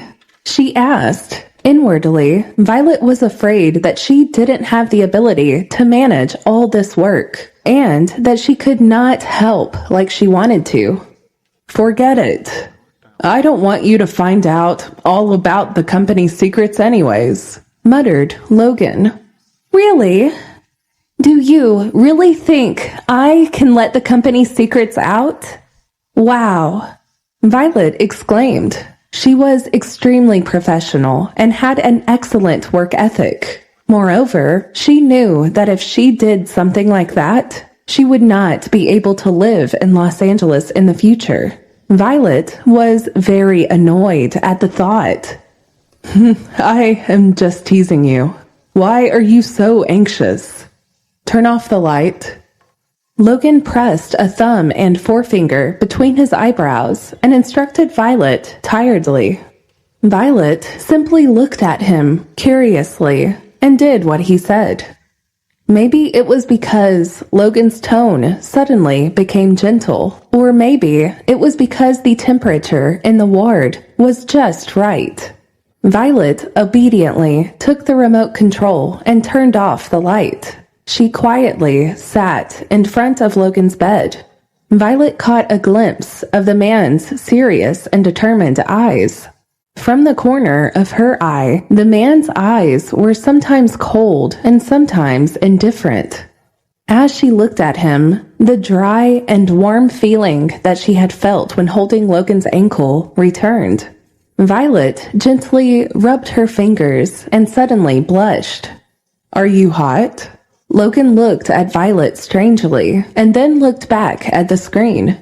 He frowned and thought for a while. His fingertips quickly typed a few words on the keyboard. I'm not hot. Violet quickly shook her head. That's good. I heard that idiots are more afraid of heat. So I asked you. Violet did not react. Most of my secretaries are idiots. Although you look a little similar, you are not afraid of the heat. You must not be stupid. Logan smiled, but that smile was very nasty. Violet narrowed her eyes and stared at him angrily for a while. She finally gave up. Forget it. You are a patient. I will not argue with you. Do you hold a grudge? Logan typed as he turned his head to look at Violet. Violet simply blinked in response. Logan's expression and smile were sexy and charming. If Violet was not the mother of the two children, she would have fallen for him a long time ago. No wonder Elizabeth really wanted Violet to stay away from Logan. She probably really loved him. I want revenge. Then remember it. When your little notebook is full of words, come and find me for revenge. Logan responded. He had a slight smile on his face as he told her this. I will. Don't even think about running away. Violet wrinkled her nose. Logan smiled. Violet could be foolish, but she was also inexplicably charming. Meanwhile, Violet did not dare to look at him again, afraid that she would lose her composure again. Has Corey not slept yet? It's late, asked Violet. Yes, he is waiting on my reply. Tomorrow, he will send out some documents. Logan responded. He only had one arm to move freely, so he used one hand to type, and so Violet volunteered to help. Logan hesitated for a moment and asked Violet to move the chair closer to him. He showed her his laptop and told her how to reply. There are so many singers in our company. Only then did Violet realize that some of these singers under the Smith Company were actually very famous. When Violet was doing housework, she played a lot of songs that came from Smith Entertainment. This came as quite of a shock to her. Of course, if I want to do something, I will make sure I do it in the best way. Logan raised the corner of his mouth proudly. His expression was inexplicably cute and very familiar. Violet was startled as she realized she often saw this expression on Adam's face.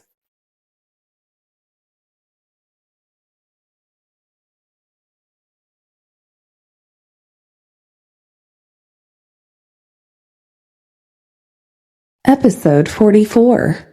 The Nightmare. Her boss was so similar to her son. It was uncanny. Violet peeked at Logan and did not dare to make a sound. She forced herself to work hard. She knew how badly she needed this job. Logan probably had just taken a shower. There was a faint scent coming from him. It was very nice to smell. She could not help but take a few deep breaths and feel excited. However, not long after, Logan put away the laptop. He yawned and said that he was going to sleep. Won't Corey be angry? She asked. What's there to be angry about? Logan sneered. I am still angry at you. You actually forced a patient to work. Is that reasonable? Your health is more important, of course. Violet hurriedly waved her hand, telling him that he should sleep. It's good that you know. Logan glanced at her and ignored the delicate fragrance at the tip of his nose. He coldly shifted his gaze away. Violet quickly got up to adjust his pillows, but was stopped by him. Stay away from me. Don't get so close. Logan snapped. He knew what her presence did to him. Why are you suddenly angry? I didn't do anything. Please, be gentle. Violet protested. She felt that, in Logan's eyes, she was like a vulgar man who wanted to take advantage of a beautiful woman. He disliked her very much. "Are you telling me what to do?" Logan frowned and questioned in disbelief. "I didn't." Violet had a straight face as she said this. She didn't know what she did to make him this angry. "Did you request anything then?" he asked. "Yes," Violet said, dispiritedly. "I'm sorry. This is all my fault, but I was merely taking care of you. You don't have to be so serious all the time." He was already hospitalized, yet he was so fierce. He was always angry, and Violet hated that about him. He could just never be gentle. It was as if he didn't know how to be nice. "Then, do you want to do something else?" Logan gritted his teeth and said, "You should go to sleep. I will call you if something happens. You should do your job as a secretary." Violet cursed Logan in her heart. On the surface, she just had to listen and do what he said. Eventually, she felt Logan's breathing relax behind the screen. He seemed to have fallen asleep, so she let out a sigh of relief. To accompany a patient with a short temper was even more tiring than working with Corey in the company. As expected, although her monthly salary was a little over $1,500, she had to put in a lot of effort when working. That night, she actually slept very soundly. She did not wake up halfway, even though she had a bad dream. In the dream, she returned to that night 4 years ago, that wild night.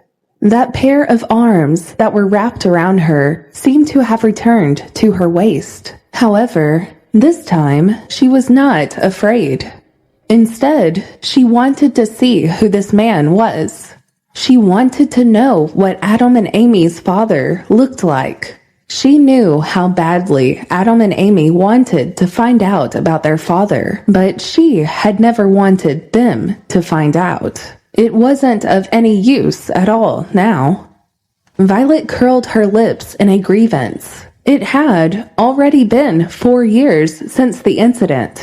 That man probably had long forgotten that night. Violet really wanted to clear those memories from her mind, but it seemed almost impossible. "Wake up! Wake up!" A very rude shout woke Violet up. She was so angry. Because of him, she wasn't able to see the man's face clearly.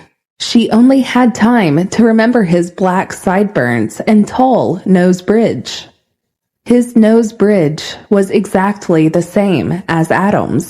Many people had said that Adam and Amy were mixed blood, but it was actually because their nose bridge was very high, and their eyebrows were especially thick. They were just children, but that fine bone structure was already starting to show. The only good thing that came from that night was her children. Given how her children looked, she could guess that no matter what the man's identity was, he must have been handsome. She was certain of this because the 2 children didn't look a lot like her, but they were very cute little kids. They got their looks from their father. "Sir," Violet rubbed her eyes in confusion. Usually, she hated smart and capable people. When she just woke up, she was like a kitten, rubbing her eyes with her hands and muttering discontentedly. She looked extremely cute. Logan impatiently stood in front of her bed and looked down at the sun outside the window. "I'm not sure if I am taking care of you or you are taking care of me here. Look at what time it is." Logan yelled. After being woken up, Violet remembered that she was too busy thinking about things before going to bed yesterday and forgot to set the alarm. Why didn't Noah call me? Her voice was soft and she sounded very cute. Why would he call you? Logan frowned. Why don't you know how to keep your distance from other men? No wonder there are those rumors. This is your job. You should know when to wake up. No one should have to wake you. Logan said acerbically. He was angry again, which was evident from the tone of his voice. The rumors he was talking about were that Violet had 2 illegitimate children and that she had affairs with other men out of wedlock. Violet was too lazy to explain. She felt that he would not necessarily believe her even if she explained it to him, so she didn't bother. When people had power and fame, they usually always thought of themselves as superior to others, and that was the case here, too. Violet knew that all too well. She didn't want to explain herself. After all, she knew that the Kingston family was the one that spread most of the rumors about her. Noah is just a really great friend, and there's nothing between us, she finally responded. For some reason, she still felt she had to explain herself to Logan. After all, he was her boss. If she lost her job because of these rumors, it would be too tragic.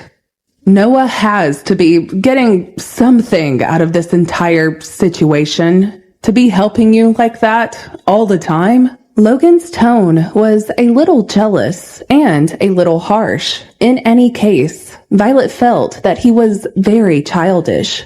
She rolled her eyes and ignored him. She didn't pay much attention to what he said.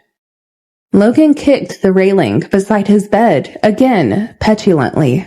He was always angry. Hurry up and get started. Corey is coming. Go and tidy up the table. I want to eat breakfast. I'm starving.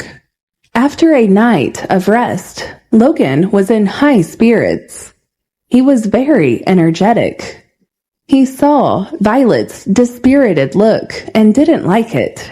He had seen how Violet wasn't sleeping comfortably. She was tossing and turning in bed, almost like she had a bad dream. So he had been nice enough not to wake her up earlier. Of course, Violet had no idea. I know. Violet acknowledged. She was about to get up, but Logan quickly turned around. His ears were red. Violet looked at him strangely, but decided not to press the matter. After washing up, Violet found that the messy bed seemed to have been occupied by someone. She thought it was the cleaner who came in and left without bothering to tidy up. She was a bit confused and didn't know what to do. However, she felt that it was strange. She was used to kicking the blanket when she slept. This time, she actually did not push the blanket down. Then, what happened? Logan wandered outside the ward for a while so that Violet could sort everything out inside. He planned to go outside to smoke a cigarette and come back after breakfast. Not long after, Corey also came. He carried bags with him, in which he had all the important things with him. Behind him was the assistant from the special service office.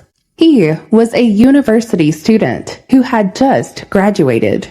The boy was physically strong and lively. Corey was very relieved to leave some trivial matters to him. He was also training him.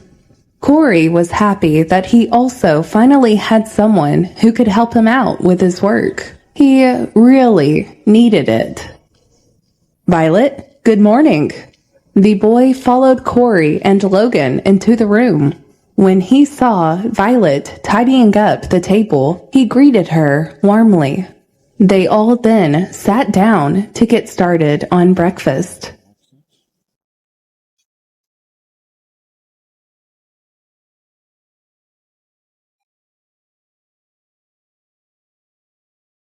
Episode 45. Logan is unhappy. It was morning time, and Corey and one of the assistants had brought in breakfast for Logan.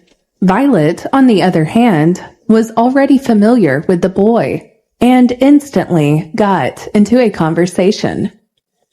"Drake, you're here too. What do you think? Is all this breakfast enough?" Violet joked, but Logan was not happy. He felt that they were being very frivolous. They were being very chirpy in front of him, and that was not something he appreciated much. If he was not around, what would they even be doing? It was so unprofessional for them to be talking like that in front of the boss. Logan was clearly not happy, and that was evident from the stern look on his face. "Are you guys done? Everyone is waiting for you."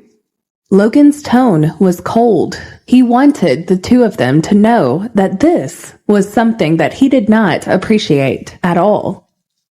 "I will help." Drake quickly put down his things and walked over. "Leave it.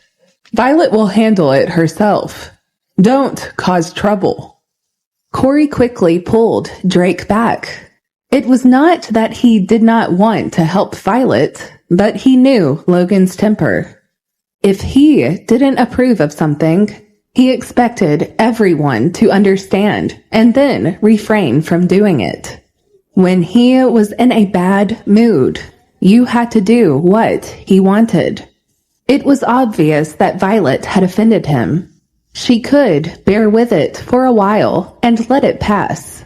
However, Violet did not notice Logan's emotions. She happily put the two tables together and took the things from Corey. She arranged them neatly, being her usual organized self. She quickly took the spoon and fork out and made Logan sit upright. "Can you eat it with one hand, or should I help?" Violet asked confidently. There was complete silence in the room when she said that. Corey choked on his own saliva upon hearing her words. Drake quickly patted his back and instantly filled a glass of water for him. "Can you be more careful? This is really not how you treat a patient," Corey told Violet. Logan was very angry. He glared at Violet. Did she think he was a child? What was she even trying to prove here? "Why are you so uptight all the time? The doctor said that any bad moods will affect the recovery of the wound. Quickly, sit down and eat. I will pour you milk." Violet defended herself. "Coffee!" Logan almost roared in anger. Corey smiled. Since Violet had joined, Logan was a different person altogether. He wasn't the same emotionless, boring Logan. He had outbursts of anger that made him different. He was much more interesting than before. "It's not good to drink coffee. Your wound hasn't completely healed yet." Violet frowned and felt a little awkward. She was just showing concern. Why was he so hard to take care of? Although she knew that she would have to listen to what he said eventually, she still had to try and get her point across. Almost all the time, she was just trying to do what was best for him, but he just didn't seem to understand. "I want coffee," Logan snarled, gritting his teeth. It was pretty clear that he was persistent on what he wanted and was reluctant to listen to Violet. Okay, I'll make coffee. Violet obliged. There was a coffee machine in the room. Violet helplessly wrinkled her nose. She winked at Drake, who grinned in response and went to make coffee. She had to make more than one cup, since Corey and Drake both wanted coffee. Meanwhile, Logan had a very cranky look on his face. It was evident that he was not happy. He thought that Violet didn't have good cooking skills. You should sign up for classes so that you can learn how to make coffee. That way, you won't make me upset all day long. Logan muttered. Violet listened to what Logan was saying and felt irritated.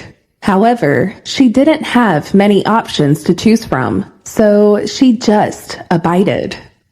She immediately asked Drake to look up some training courses and get her registered. Meanwhile, Logan felt that everyone around him was completely unreliable. They did not understand his feelings at all. Logan looked at Violet and Corey and was convinced that they were not reliable at all. He was very angry. He ate 2 extra pieces of bread and drank 2 cups of coffee for breakfast. Violet was quite happy. This proved that Logan was in good condition. The fact that he was being able to eat showed that he was doing all right, and that his appetite was coming back too. After she cleaned up after breakfast, she took the opportunity to leave and talk to the doctor about Logan's condition. Logan didn't notice her leave as he was busy listening to Corey, who was updating him about work. When she returned to the ward, she found that there were a few more people at the door. The bodyguards did not let them in. Violet, come here! These few people who had been stopped at the door of the ward were members of the Kingston family. It was rare for Elizabeth to wave at Violet and greet her like that. Chloe and Miranda both turned around, but they did not look at her. They looked like they saw something dirty. Violet, hello. Elizabeth greeted Violet very politely. She tried to ignore Chloe and Miranda's rude behavior. We've all come to meet Logan. You know, Violet, I still treat you as an elder sister. I don't know what you think about me, but my intentions aren't bad. I hope you understand this someday. Elizabeth exclaimed. Violet didn't think it was worth responding, so she just shook her head to show acknowledgement. Just please go and tell these guards to let us in. We're just here to see him. Can you tell them not to make things so difficult for us? She asked. It was evident from her tone that she really wanted to go in to see Logan. Elizabeth coldly snorted at the bodyguards. They did not know how to appreciate favors. Did they not know about her relationship with Logan? She pretended to be intimate and wanted to pull Violet's hand, but Violet pulled away. You guys, wait here. I will go and inform Sir. Violet insisted. The guards were just doing their job. It could be seen that even the bodyguards knew Elizabeth wasn't valued by anyone in the Alexander family either. Violet stood there, silently observing what was going on around her. Suddenly, she had an idea. If Logan and Elizabeth didn't have any sort of relationship with each other, then it would be easier for her to take back her grandfather's shares. After all, if Logan interfered, there would be no way she'd be able to negotiate with him. Moreover, there was no way Logan would give up helping the Kingston family. She would have no chance of winning. Logan knew Miranda had come, so he hesitated for a moment. He was afraid of all the chatter that they would do, and so he didn't want to let them come. Coincidentally, Corey and Drake were going back to the company. Logan signed the document that Corey had brought so that he could just do the needful and leave at the soonest. "We are leaving. There are some people waiting at the door to meet you. I'm sure you'll enjoy their company," Corey joked. "Come in if you want," exclaimed Logan as he glared at Corey, knowing that he was just having some fun. His long eyelashes fluttered, blocking his sharp eyes. No one could see his emotions clearly.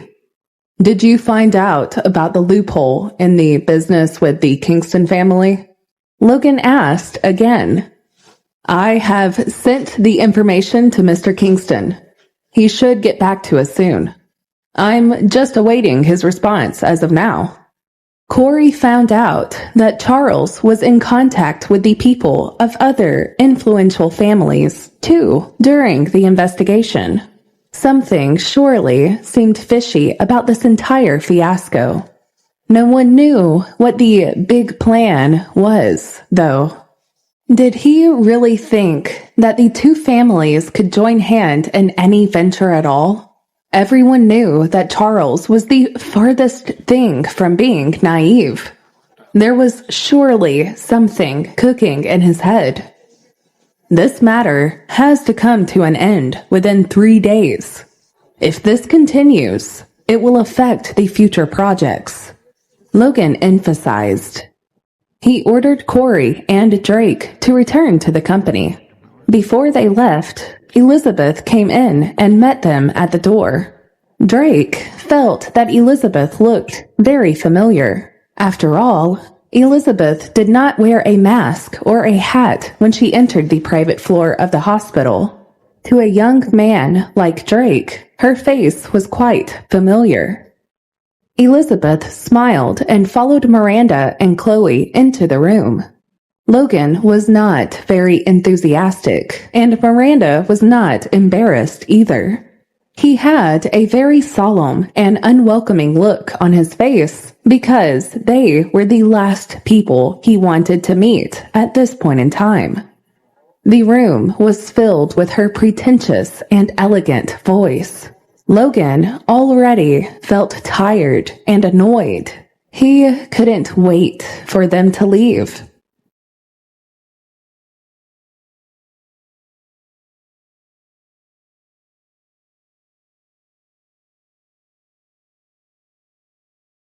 Episode 46. I don't know who their father is. The moment Elizabeth, Miranda, and Chloe walked into the room, it was filled with their pretentious and elegant voice.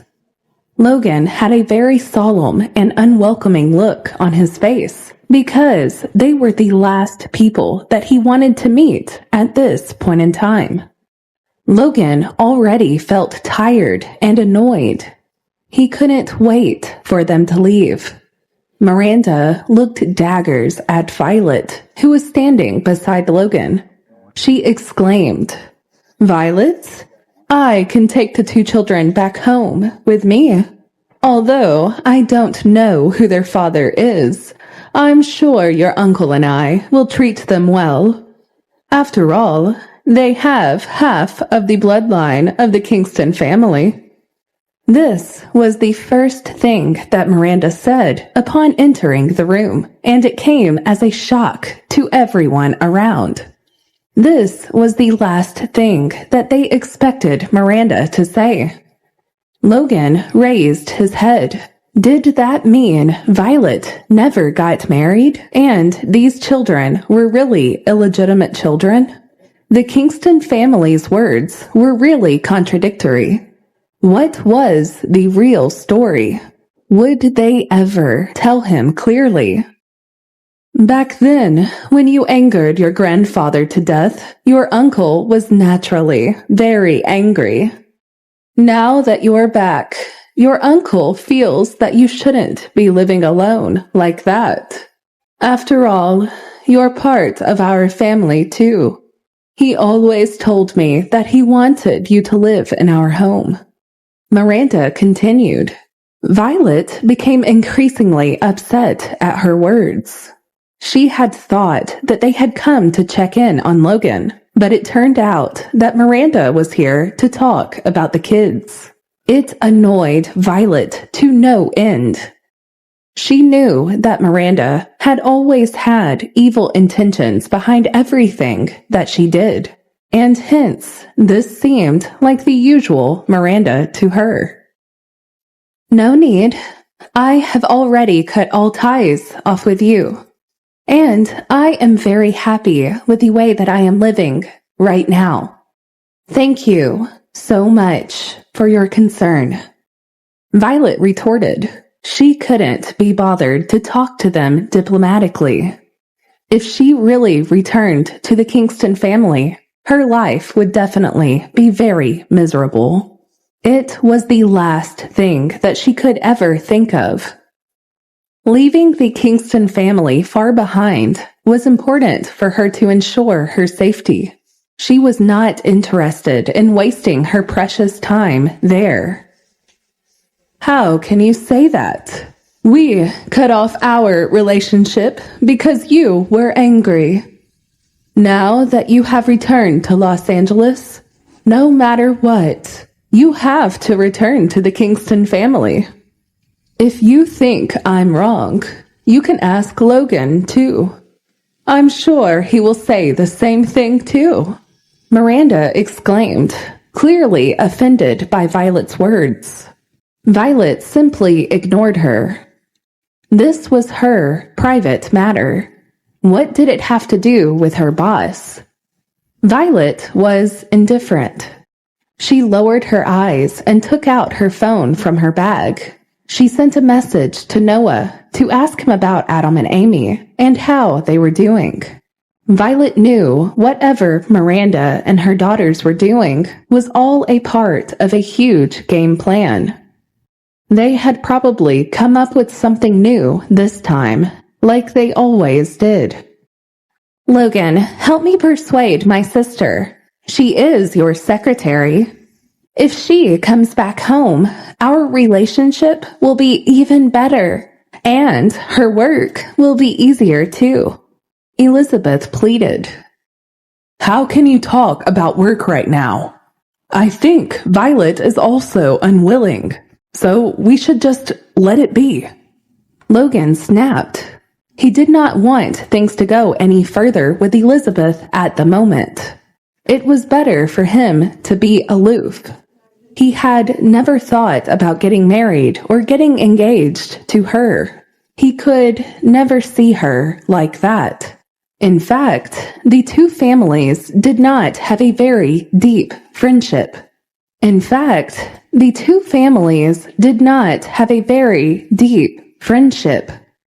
At most, Logan would help the Kingston family as long as his grandmother allowed him to.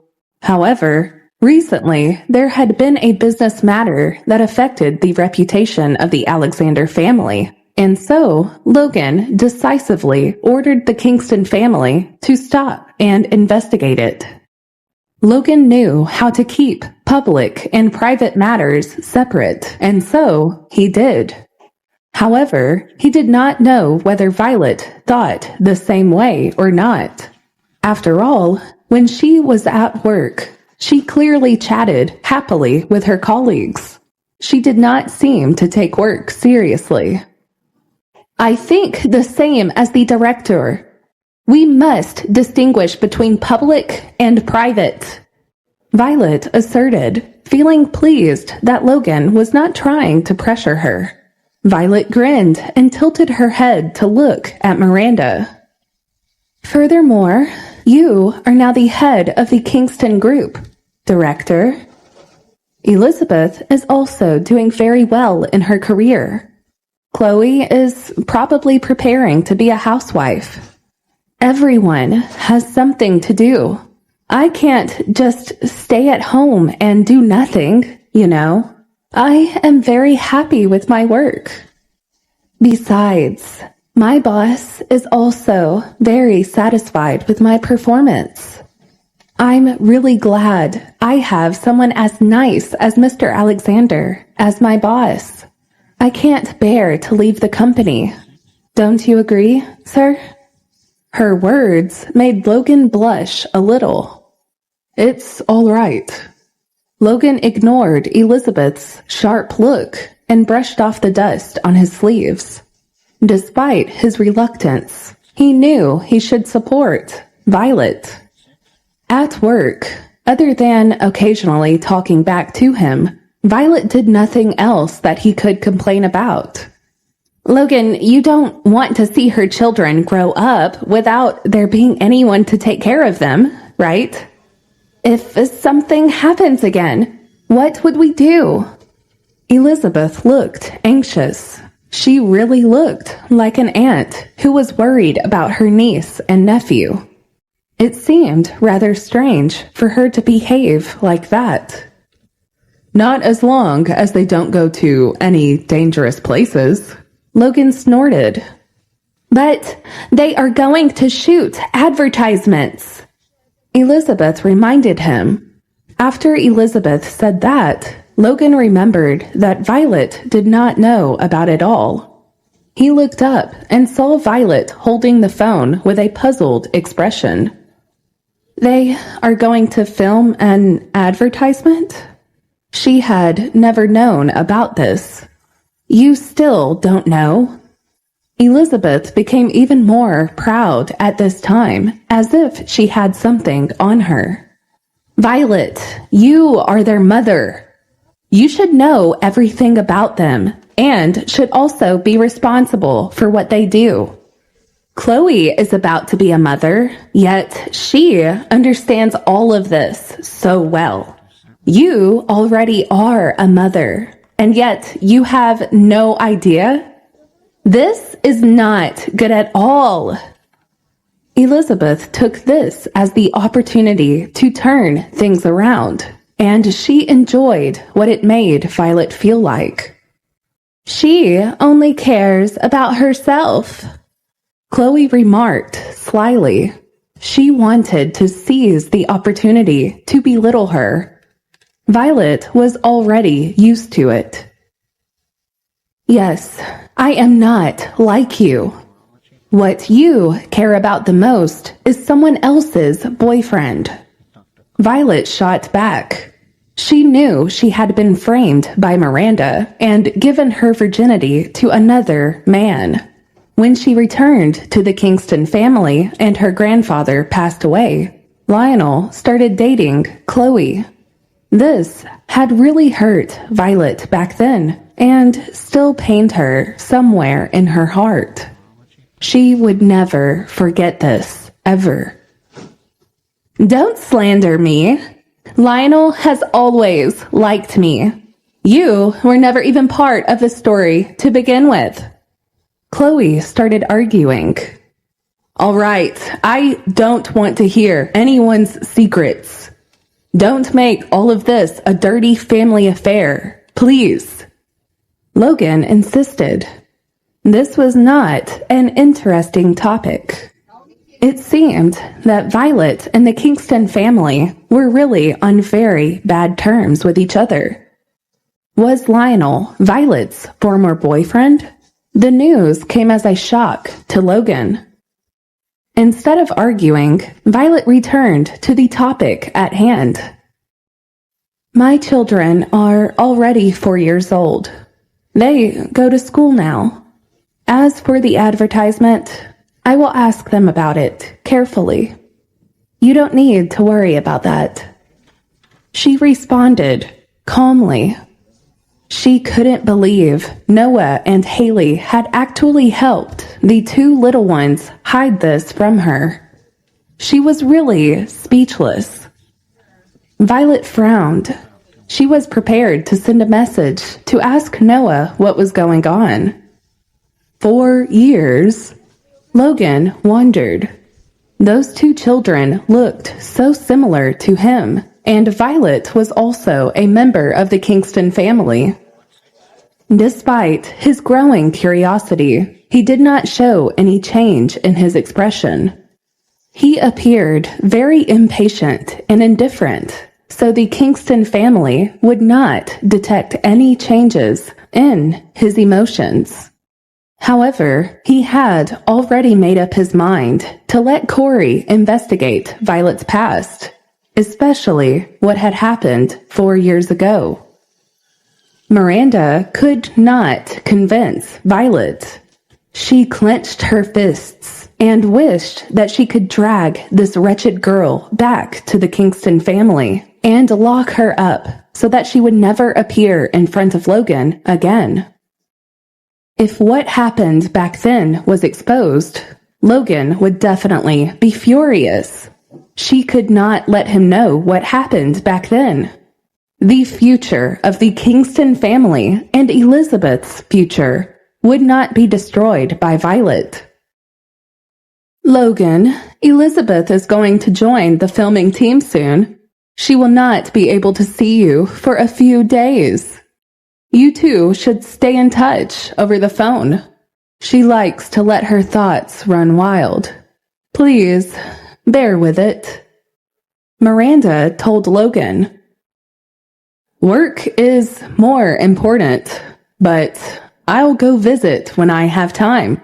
Logan feigned a smile at Elizabeth in front of Miranda. Miranda had been waiting for him to say that. She immediately told Elizabeth to be extremely nice to him. He would surely go see her when he felt better.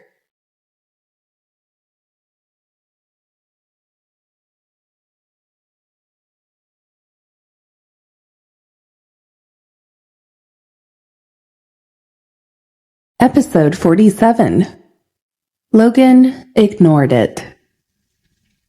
Miranda tried her best to convince Violet to come back to the Kingston family so that she could lock her up and make sure that she would never appear in front of Logan again. Elizabeth supported her mother's argument.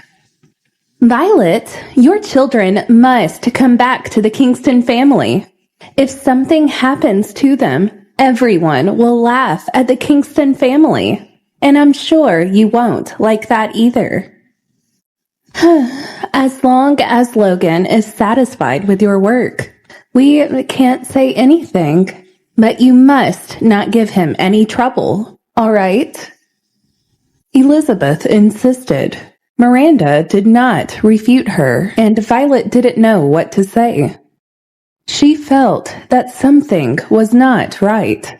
But she could not possibly complain in front of Logan and talk about how they didn't have good intentions at all. She was afraid that Logan would think she did not know how to appreciate his kindness and acknowledge his good intentions. After all, he had a special relationship with Elizabeth. Although they did not appear to be close at all, the rich behaved in very unpredictable ways. Violet knew many rich people who got married instantly, so she didn't know what to make of the situation. Violet did not want to risk it. However, no matter what Elizabeth said, she would not budge. After all, the children were hers. The Kingston family could not do anything about it. It was her decision to make. Violet kept her distance as she saw the 3 women of the Kingston family surrounding Logan. It was almost noon. Suddenly, Miranda turned around and asked Violet to go out to eat with them. Thanks for the invite, but I'm sorry, I won't come. I want to be here and take care of Mr. Alexander. She stated firmly she couldn't leave Logan or else he would get angry. You can go if you want to. Logan instantly replied. I am not going. Violet responded. Logan always empathized with her when the time was not right. Usually, he was never that understanding. Okay, no problem. When Lionel and I have time, we will take you out to dinner with us. Chloe offered. Chloe did not really want to eat with her. She just wanted to use Lionel to provoke Violet. Of course, she will come. Miranda smiled coldly. Chloe did not know why Miranda was so sure that Violet would definitely come, but she hoped she would. Don't think that you can do whatever you want just because you are very close to Logan. Elizabeth is his woman. You have to be smart. Otherwise, you won't be able to bear the consequences. Miranda told Violet in a rather loud tone. Violet did not respond and chose to ignore them. She pretended to be okay while they were in the room. After they left the room, she could not pretend anymore. Miranda stared at Violet ferociously, and the expression on her face was terrifying. Violet could tell how angry she was. Director Miranda, you should worry about your own self. There will always be someone who knows about what you're up to. Violet told Miranda as she combed her hair and returned to the room in an amorous manner. Her voice was sweet and pleasant and carried a bit of husky sexiness. When she lowered her voice to speak, it was filled with ridicule. Violet's voice had an inexplicable allure.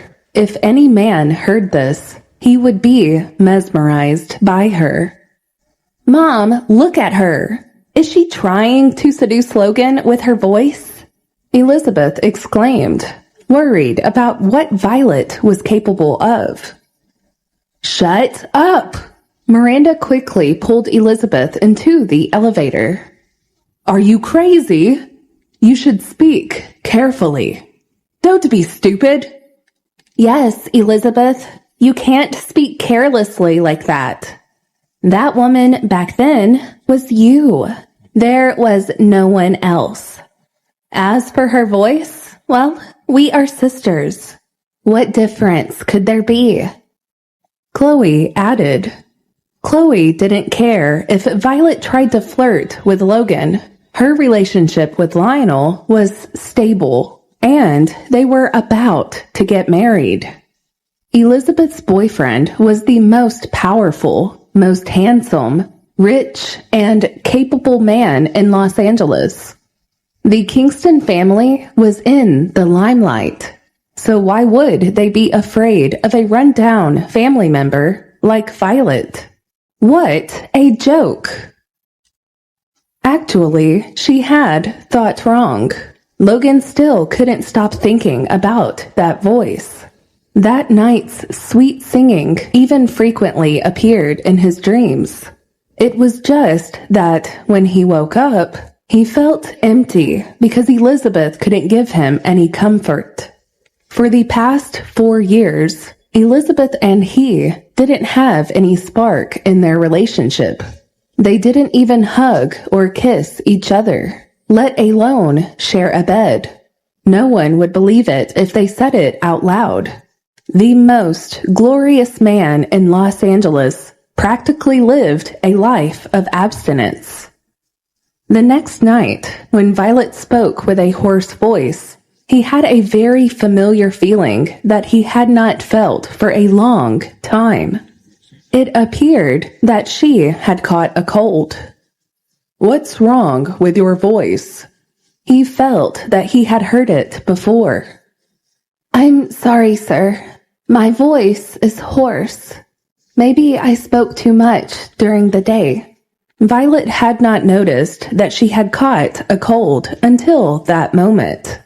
Her voice, indeed, was very different. Can't you talk less? You rarely talk to me. Logan snorted. Violet did not respond.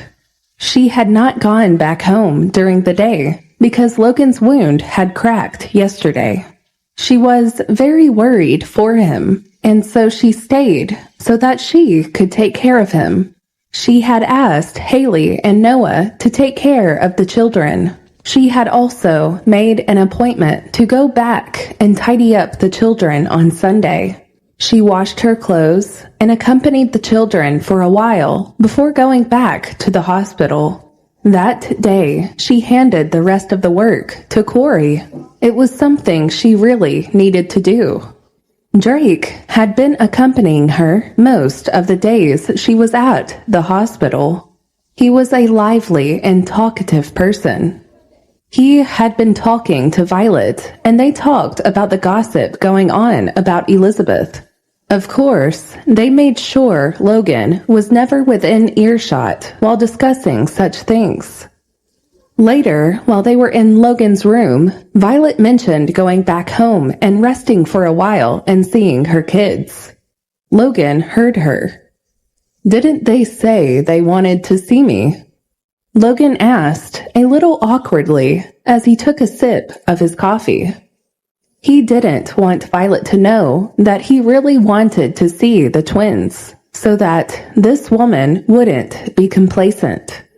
Anyway, the twins had indeed promised him that they would definitely come and visit him.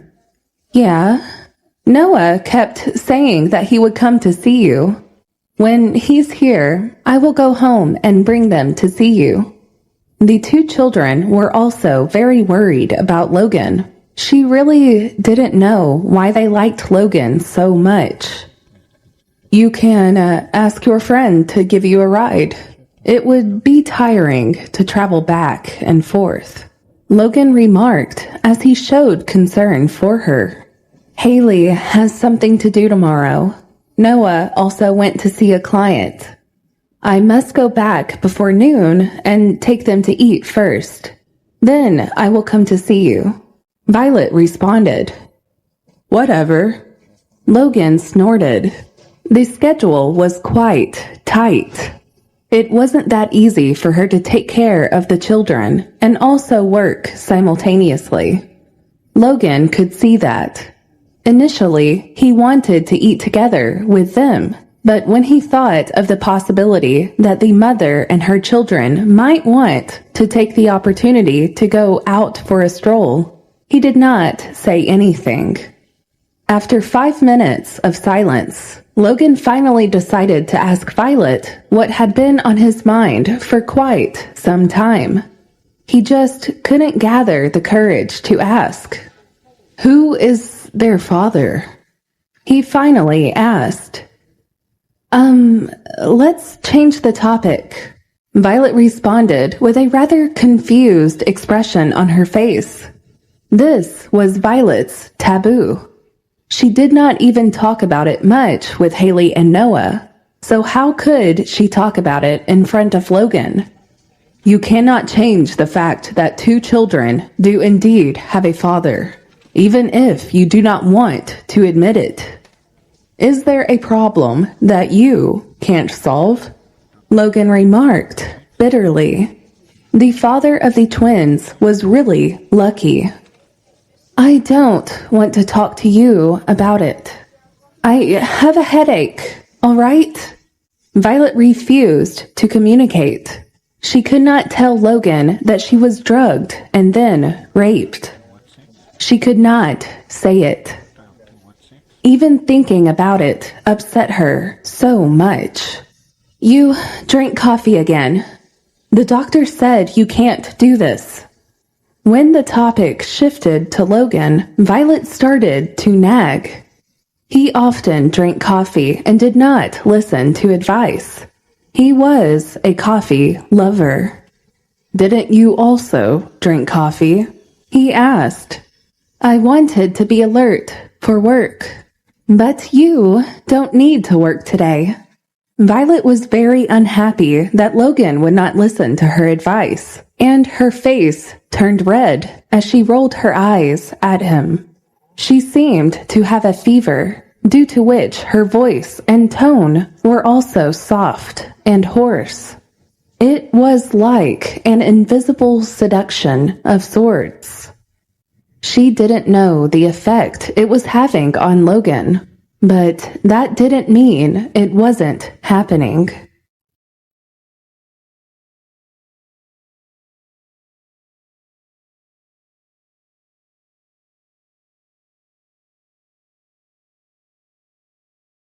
Episode 48. Something's not right. Something was not right. Logan frowned and looked at the time. His old neighbors had sent dinner for the night.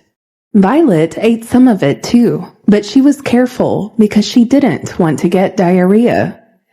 Could it be that she had caught a cold last night?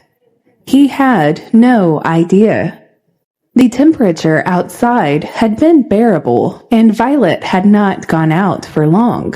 How could she catch a cold? It was not even winter.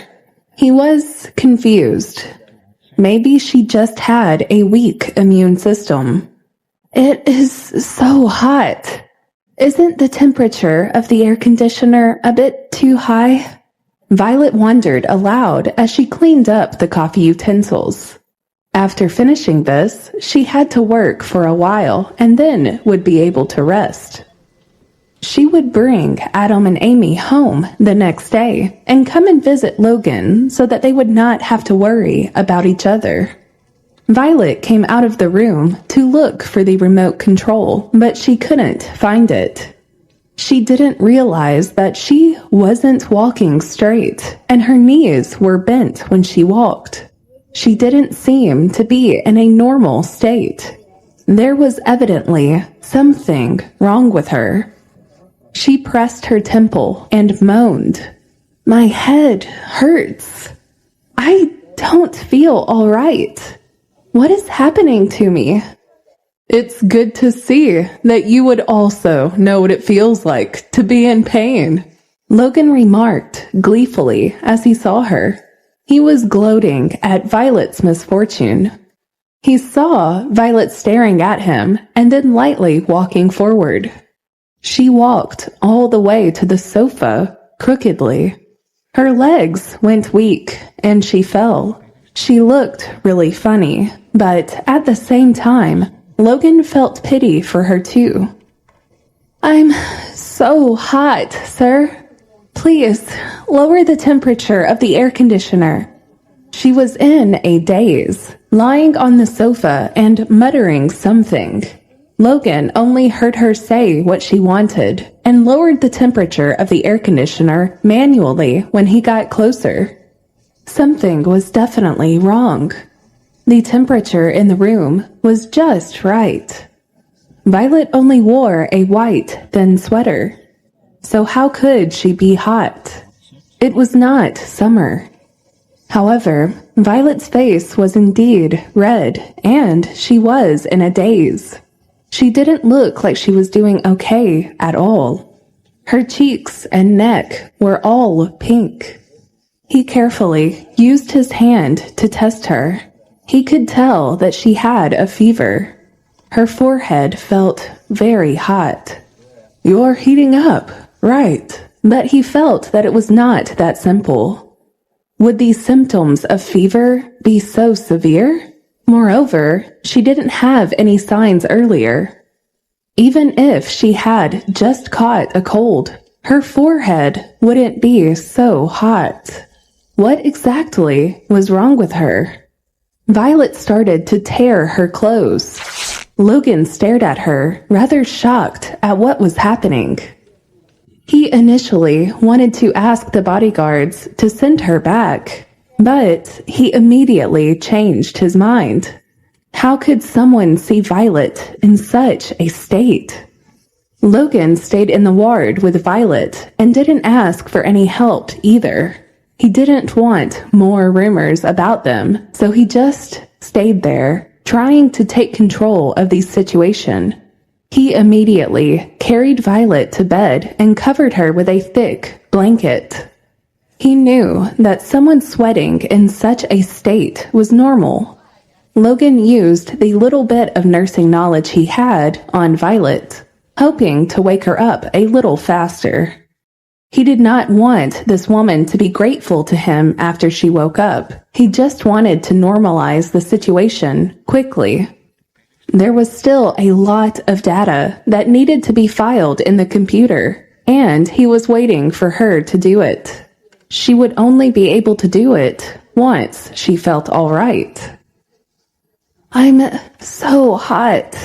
Violet started to tap on the blanket and muttered something. Violet was in so much pain that she moaned. Her voice was soft and had a sexy husky tone to it, which made Logan shiver. He shook his head and tried to snap out of it. Logan, what are you even thinking? This woman has 2 children, he told himself. He suppressed his desire and tried to cover Violet with the blanket. He made sure that no one saw any of this. Don't touch me! Go away! Violet kicked him and he almost fell to the floor.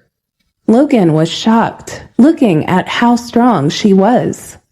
Even when down a high fever, Violet had the strength to push him away from the bed.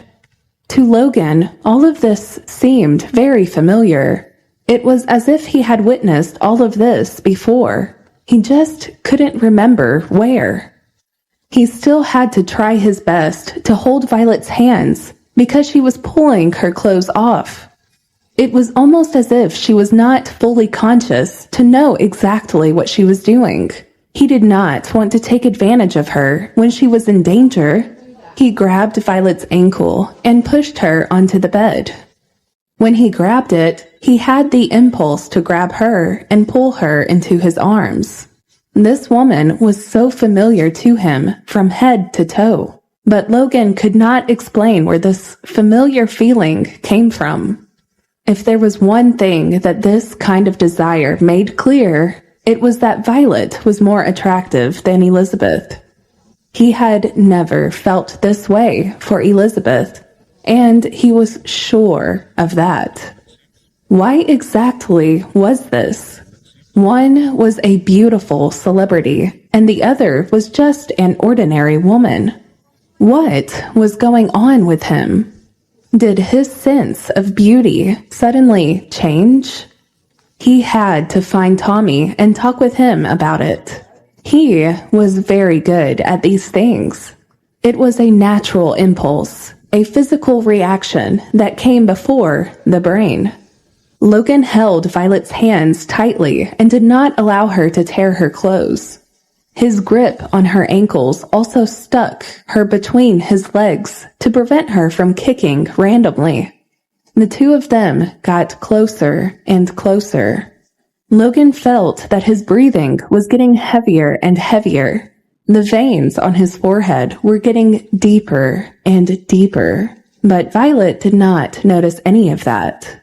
She kept shouting that it was hot and she wanted to take off her clothes. Logan wanted to give her some water, but she swung the cup away. Luckily, he reacted quickly. Otherwise, she would have smashed the cup. Why did this woman become so fierce when she was feeling hot? There was no effect on her brain, so what was happening to her then? It almost seemed like she was drunk. Violet! Logan lowered his voice and shouted, hoping that she would wake up soon. However, the woman was clearly getting more and more confused. Her face, neck, and collarbone were all covered in sparkling beads of sweat. As she struggled, her clothes were randomly lifted a little. Even though Logan tried hard to look away, he still saw a little bit of her slim waist. Logan almost immediately noticed that his whole body was hot and had a reaction. But even an idiot could see that something was wrong with the situation. Was Violet doing this purposely? Did she have any other intentions behind any of this? Logan couldn't help but ponder. Logan was no longer the naive person he had been when he was younger. In the last few years, he had acquired quite a bit of social experience. 4 years ago, he was drugged and had intimate relations with Elizabeth. He could not make the same mistake twice. He had decided that if he ever wanted to have relations with a woman, he needed to be completely in his senses for that. He immediately called the doctor. He used his strength to hold Violet, who was getting more and more difficult to deal with. He told the doctor about the general situation, and the doctor said he would come soon. Logan was relieved and threw the phone to the side. He held Violet by the waist and pressed her on the bed. He looked down at her enchanting figure from top to bottom. She looked very charming. He shook his head hard. That kind of dizzy and familiar feeling came again. Meanwhile, Miranda went on with her scheming. She saw that it was almost time.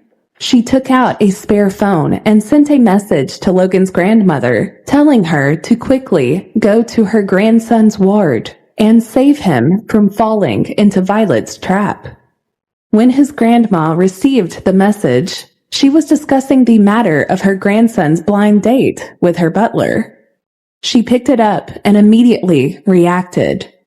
She started thinking about what to do. Should she even trust what this message was saying? She didn't know yet.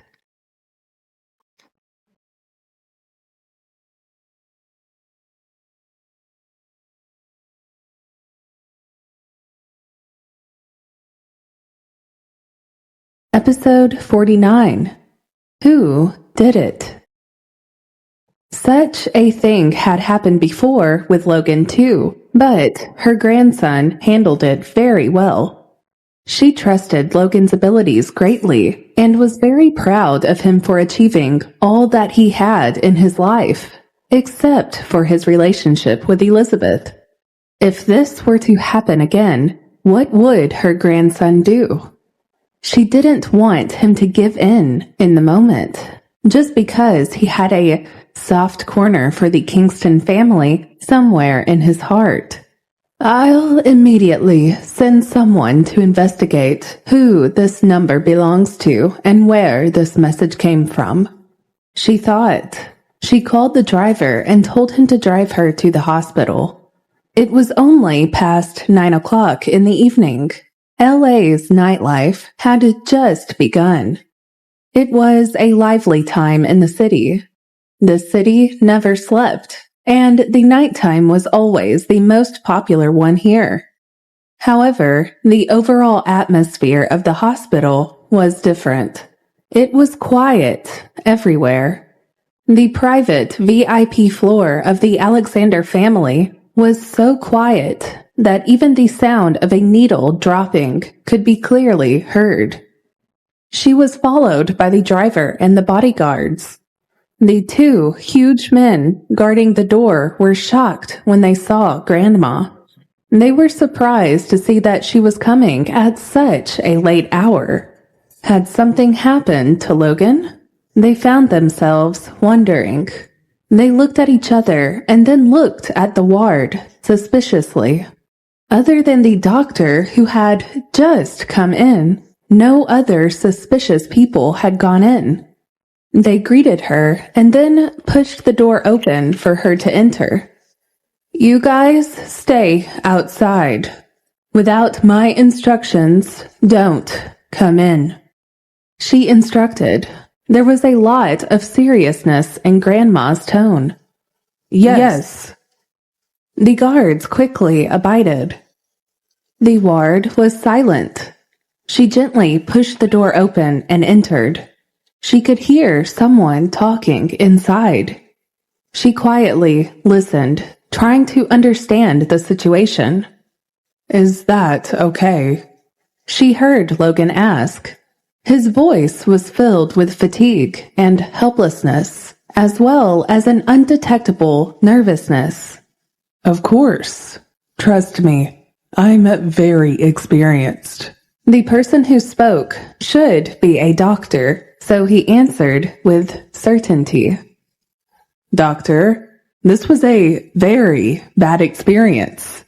Logan's voice became even more serious as he said this, but she could tell that he was very clear-headed. Grandma heaved a sigh of relief and walked in, finally. What she saw was very strange. Her grandson was sitting on the bed, and beside him was his pretty secretary. If the two of them had been together, then this would have infuriated grandmother, and she would have made sure that Logan fired Violet. However, there was also a doctor in a white coat who was standing beside Logan. He crossed his arms over his chest and observed Violet's condition. He even used his hand to rub Violet's forehead. "What's wrong?" Grandma was anxious to know what had happened. Was her grandson plotted against? Had she done something to him? Numerous thoughts ran through her head as she tried to figure out what was going on. Grandma, why are you here? Logan was shocked and quickly got off the bed. He saw his grandmother staring at the two of them, because the way that they had been lying down allowed anyone to make assumptions about them. Grandma, don't misunderstand.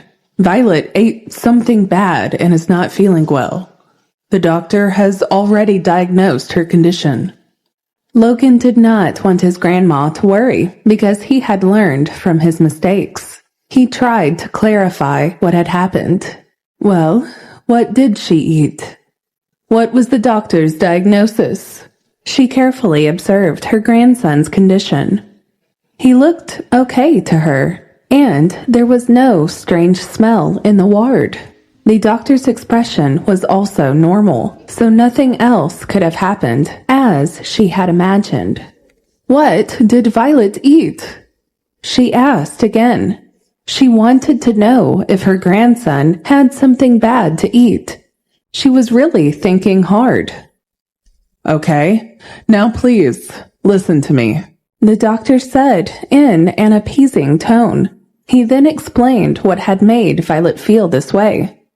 If that is the case, then Violet must have eaten all of that herself. Moreover, she had a cold. That's why whatever she experienced was very severe, too. Grandma spoke thoughtfully as she started analyzing the situation. Logan gave his 2 cents as well. If we both had the same food, then I would also be feeling the same way. But Violet also had a cold, so maybe that's why she fell so sick, he pointed out.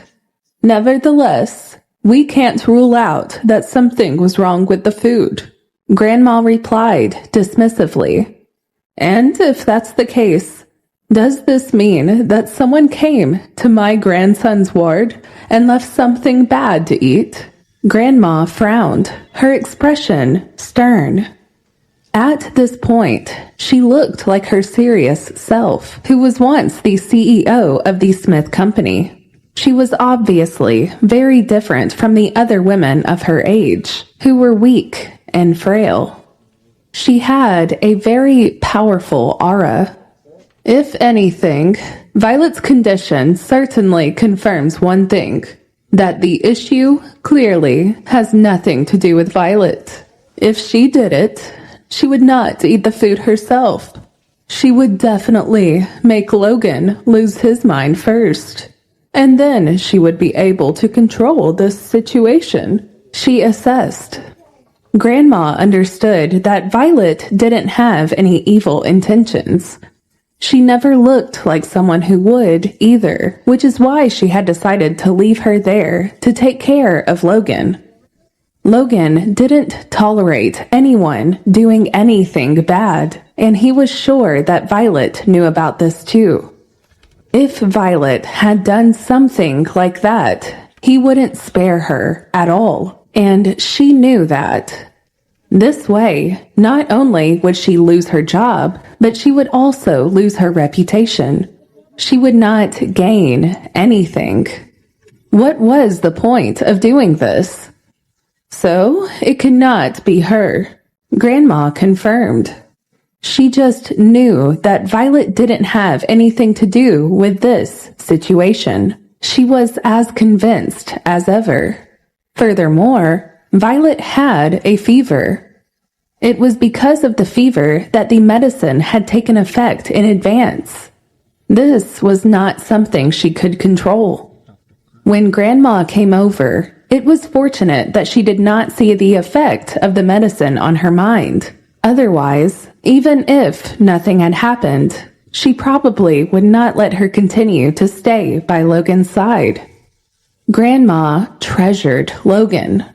She cared for him and was always worried about him. That is why she was extra careful about him too, and was always trying to look out for him. Her grandson seemed to be very satisfied with Violet as a secretary. Besides, Violet also had 2 children, so there were no chances of anything happening between the 2 of them, she thought. She would definitely not use dirty methods like the other women, and Grandma was very sure of that. Furthermore, her grandson finally found a suitable secretary. If he fired her again, the company's personnel department would complain again. After all, it was very difficult to recruit a secretary that Logan was satisfied with. The people in the Human Resources Department were convinced of that.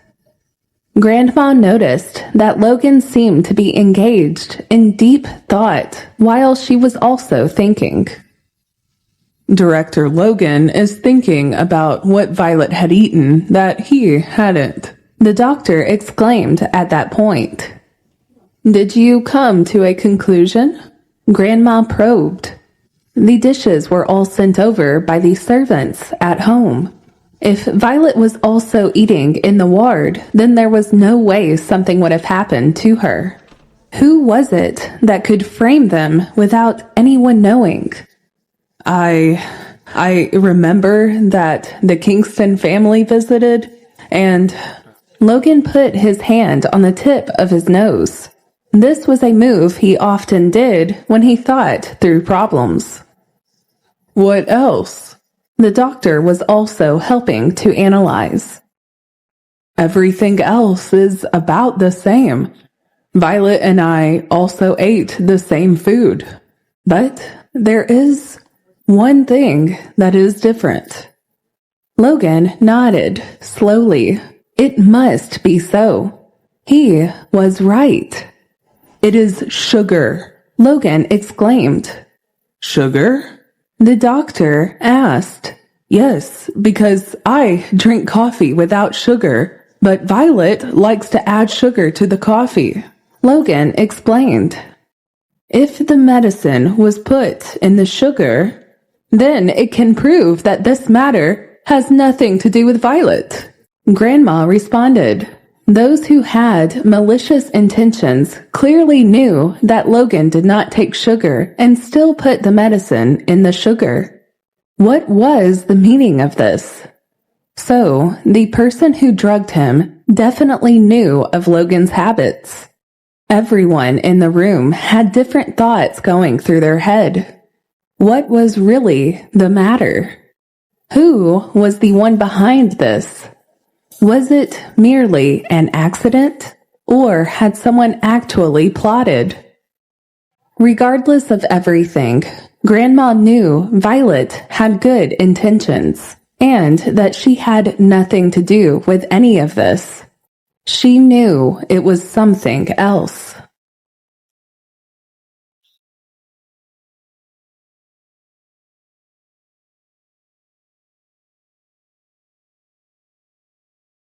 Episode 50.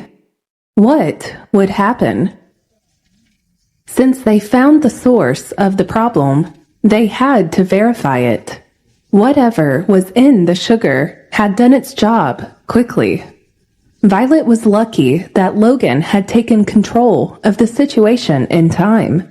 In addition, the doctor on duty had put his analytical skills to use to understand what had really happened. Violet was given some medicine, so she was in a very dizzy state and fell asleep. Logan was just glad that nothing had happened between the two of them while she was in such a state.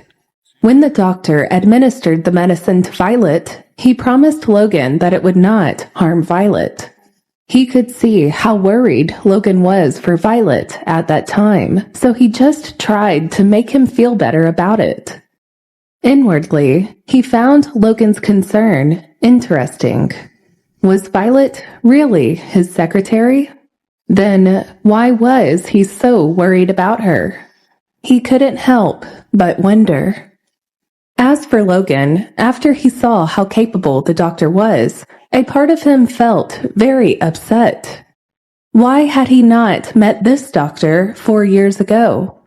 If that was the case, he would not have had sex with Elizabeth, and they wouldn't be stuck in this weird relationship they were in. He did not want to be a scumbag, but the voices in his heart were shouting every day that he did not love that woman at all.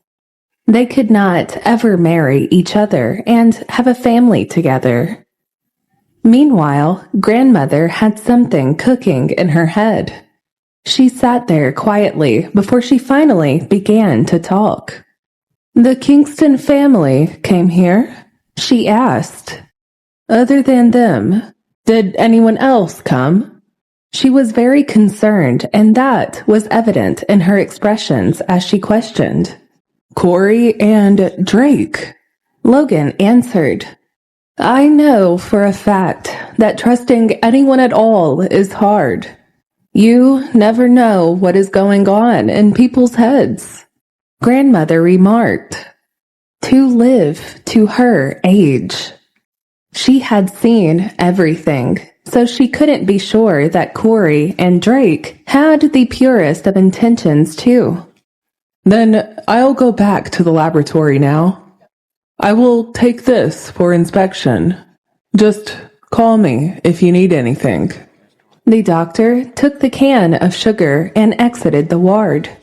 He gave grandmother some space to discuss things with Logan. After all, something like that had happened in such a heavily guarded ward. It was really shocking. "What do you want to tell her when she wakes up?" Grandmother closed the door and pulled her grandson into the small room. "I'll tell her the truth," Logan replied. Anyway, nothing happened, so he wasn't nervous about it either. Don't say it yet." Grandmother had a solemn expression on her face as she said that. Logan expressed that he could not understand. "Nothing happened. She should be thanking me," he added. "It could also be that she is acting. Don't forget, she belongs to the Kingston family after all. What if she wants to use this opportunity to cause conflict between the two families? Ever thought of it this way?" Grandmother whispered to Logan, trying to make him see all possibilities, even the distinctly remote ones. "Nothing happened. Even if something did happen, she wouldn't be the one to suffer," Logan replied. Grandmother despised all creatures that tried to climb into her grandson's bed. Violet looked very naive, but grandmother still wanted to consider all the possibilities. She knew that Logan was a very handsome guy, and that many women wanted him. Logan started getting defensive. "She's not that kind of person." Logan looked at the unconscious Violet on the bed. It was rare for him to put in a good word for her. "She works hard to support her children. Trust me, she is not like the other women out there." Grandmother started explaining things to Logan then, upon seeing his reaction. Just listen to me. Don't tell her yet. Look at her reaction. If it turns out that this matter has nothing to do with her, then we can both be at ease. But for now, don't tell her anything. We need to observe first, she explained. Moreover, if you tell her about this matter, she will directly blame it all on the Kingston family. Will you have anything to say then? Logan pondered for a moment. It seemed like there was no better way to solve this problem. Besides, he could not really tell Violet that she had mistakenly taken something and then done tempting things in front of her boss. It would be very awkward for them in the future. Logan also thought about what Corey had told him. He had said earlier that Logan should arrange an independent office for Violet as soon as possible. When he did things, he always saw Violet walking around in front of him. He often could not concentrate, so he thought that it was best for everyone if Violet had a separate working space for herself. Logan began thinking along the same lines, too. I'll do as you say, Grandma. He consented. Although Logan was a little unwilling, he still decided to listen to Grandma's words. She was his only family. His father had passed away. He knew how much his grandma cared for him, so he never wanted to put her down and always listened to her opinion. Aunt Katie, Anna's mother, also cared about him. However, Grandmother never recognized her as a member of the family. Now that he thought about it, Violet was not the only one with a weird family. The affairs of the Alexander family were also very messy. I am already old. Once I have everything settled, I will tell Logan not to casually touch the things in the ward. Tomorrow, I will let him change everything in the ward. Grandma thought to herself, rather concerned about the well-being of her grandson. It is best to let the doctors check everything. It will only take a little more time, she decided. It was almost midnight when she left. Fortunately, nothing terrible had happened. She wanted to get some rest after heading back home. Meanwhile, she thought about who had bothered to inform her about what had happened here in the first place. She had sent someone to check the phone number from which she got the call, but the message had been sent back. Upon checking, they found that the number was not registered. After sending the message, the card had been destroyed. There were too many possibilities in this situation.